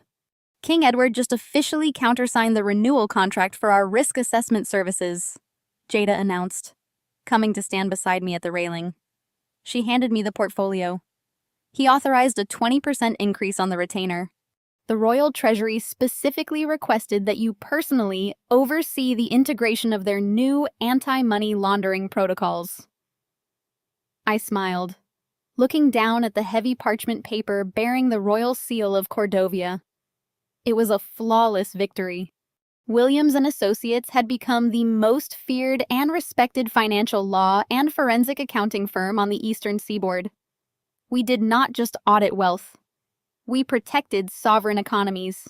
Jada and I had forged a bond that transcended the toxic bloodlines we had both severed. We were true partners. We were chosen family. We protected each other, and we built an empire where loyalty was proven through absolute integrity, not blind obedience. I handed the portfolio back to Jada and turned my gaze back to the glowing city skyline. It was hard to fathom how completely the universe had rebalanced itself in just 365 days. The scales of justice had not just tipped, they had slammed down with bone-crushing force. My parents, Brenda and Gregory, were currently adapting to a very different kind of living arrangement. There were no more country club dinners. There were no more luxury leased vehicles or grand estates in the suburbs. Following the undeniable mountain of digital evidence I had handed to the Federal Bureau of Investigation, their high-priced defense attorney had strongly advised them to take a plea deal. They had absolutely no leverage to fight the charges of severe wire fraud and international money laundering. The judge had been entirely merciless during sentencing, citing their shocking willingness to destroy their own daughter for a superficial social climb. Gregory was currently serving a 10-year sentence in a medium-security federal correctional institution in Pennsylvania. Brenda was serving 8 years in a federal prison camp for women. The government had seized every single asset they owned to pay back the bank and cover the massive punitive fines. The suburban mansion was auctioned off. Their bank accounts were liquidated. They were stripped of their pride, their wealth, and their freedom. They were completely isolated, forced to spend the next decade wearing standard-issue federal jumpsuits instead of designer gowns and bespoke tuxedos. And then there was Melody. The spectacular implosion of her royal fairy tale had left her entirely radioactive in high society circles. The annulment had been swift and brutal. King Edward made certain that the global press knew exactly why the American bride had been expelled from Cordovia. The elite aristocrats and wealthy socialites Melody had spent her entire life desperately trying to impress, now treated her like a contagious disease. No billionaire wanted to be associated with a woman whose family had attempted to funnel cartel money into a sovereign treasury, without our parents' stolen funds to subsidize her lavish lifestyle. Melody had crashed into a harsh, unforgiving reality. Bankruptcy had wiped out whatever scraps she had left. Last I heard, my former golden child sister was working a minimum wage retail job at a luxury department store on Fifth Avenue. She spent her days folding the exact silk dresses she used to buy and ringing up the credit cards of the wealthy women she used to envy. She had to smile and serve the very people who had watched her global humiliation on television. She had no prince, she had no trust fund, she had no family to bail her out. She had nothing but the agonizing daily reminder of the empire she had lost because she decided to steal my grandmother's necklace and throw me out on the street. As for Derek, he had quietly faded into total obscurity. After Jada finalized their divorce and stripped away the prestigious lifestyle she had provided for him, he was forced to downsize into a mediocre apartment. He was too cowardly to visit our parents in federal prison and too weak to rebuild his own life. He was a spectator to his own failure. I took another slow sip of the vintage wine, letting the cool evening breeze wash over my face. I looked at Jada, who was raising her glass toward the glittering skyline in a silent toast to everything we had conquered. We had taken the absolute worst betrayal imaginable and weaponized it into an untouchable fortress of success. People often confuse the appearance of wealth with actual strength, I said, my voice steady and clear, carrying into the crisp night air. They think that wearing a designer dress or standing next to a royal title somehow makes them invincible. They mistake manipulation for intelligence and cruelty for power, but they are always wrong. I turned away from the city lights and looked directly ahead. True power is not a borrowed crown. It is knowing exactly how to follow the money. Thank you so much for joining me on this incredible journey. Navigating a toxic family dynamic can be one of the most isolating and devastating experiences a person can face. But you do not have to carry their burdens forever. Have you ever had to draw a massive line in the sand and set a hard, permanent boundary with a toxic family member who tried to manipulate your life? How did you finally break free from their control and reclaim your own power? I would absolutely love to hear your stories of survival and success in the comments section down below. Your experiences matter, and your strength can inspire someone else who is currently fighting their own battle. If you enjoyed this story and want to hear more content about overcoming betrayal and building a beautiful independent life, please hit that like button and subscribe to the channel. Stay strong, trust your own instincts, and always remember your true worth. The harrowing journey of Audrey facing her family's ultimate betrayal illuminates a profound truth about personal empowerment and resilience. When her parents and sisters systematically stripped away her familial safety net to construct a fragile illusion of aristocratic wealth, they operated under the arrogant assumption that she would silently crumble under the weight of their massive deception. However, the core lesson embedded in this narrative is that authentic power cannot be stolen, forged, or married into. It is meticulously built through independent, specialized skill, and unshakable integrity. Audrey's survival did not depend on waiting for a miraculous apology or hoping the royal family would eventually notice the glaring injustice. Instead, she actively leveraged the very tools she had cultivated throughout her entire professional life. Her brilliant forensic accounting expertise and her unwavering self-reliance to methodically dismantle their fraudulent empire. The story powerfully demonstrates that while toxic individuals might try to hijack your financial resources to buy themselves a temporary crown, they can never steal the intrinsic competence and sharp intelligence that generated those resources in the first place. Furthermore, the story teaches us that severing ties with toxic bloodlines is never an act of defeat, but rather the ultimate declaration of self-worth. By refusing to play the obedient victim, Audrey transformed her deepest, most painful betrayal into an unparalleled opportunity to forge a chosen family based on mutual respect, professional equality, and genuine loyalty. We are reminded that our value is never determined by those who blindly exploit us, but by our ability to stand firmly in our truth and rebuild our lives entirely on our own terms. True security relies exclusively on your own capabilities, placing you far beyond the reach of those who only seek to drag you down. Take a moment today to evaluate your own personal boundaries. Invest deeply in your independence, and refuse to let anyone else dictate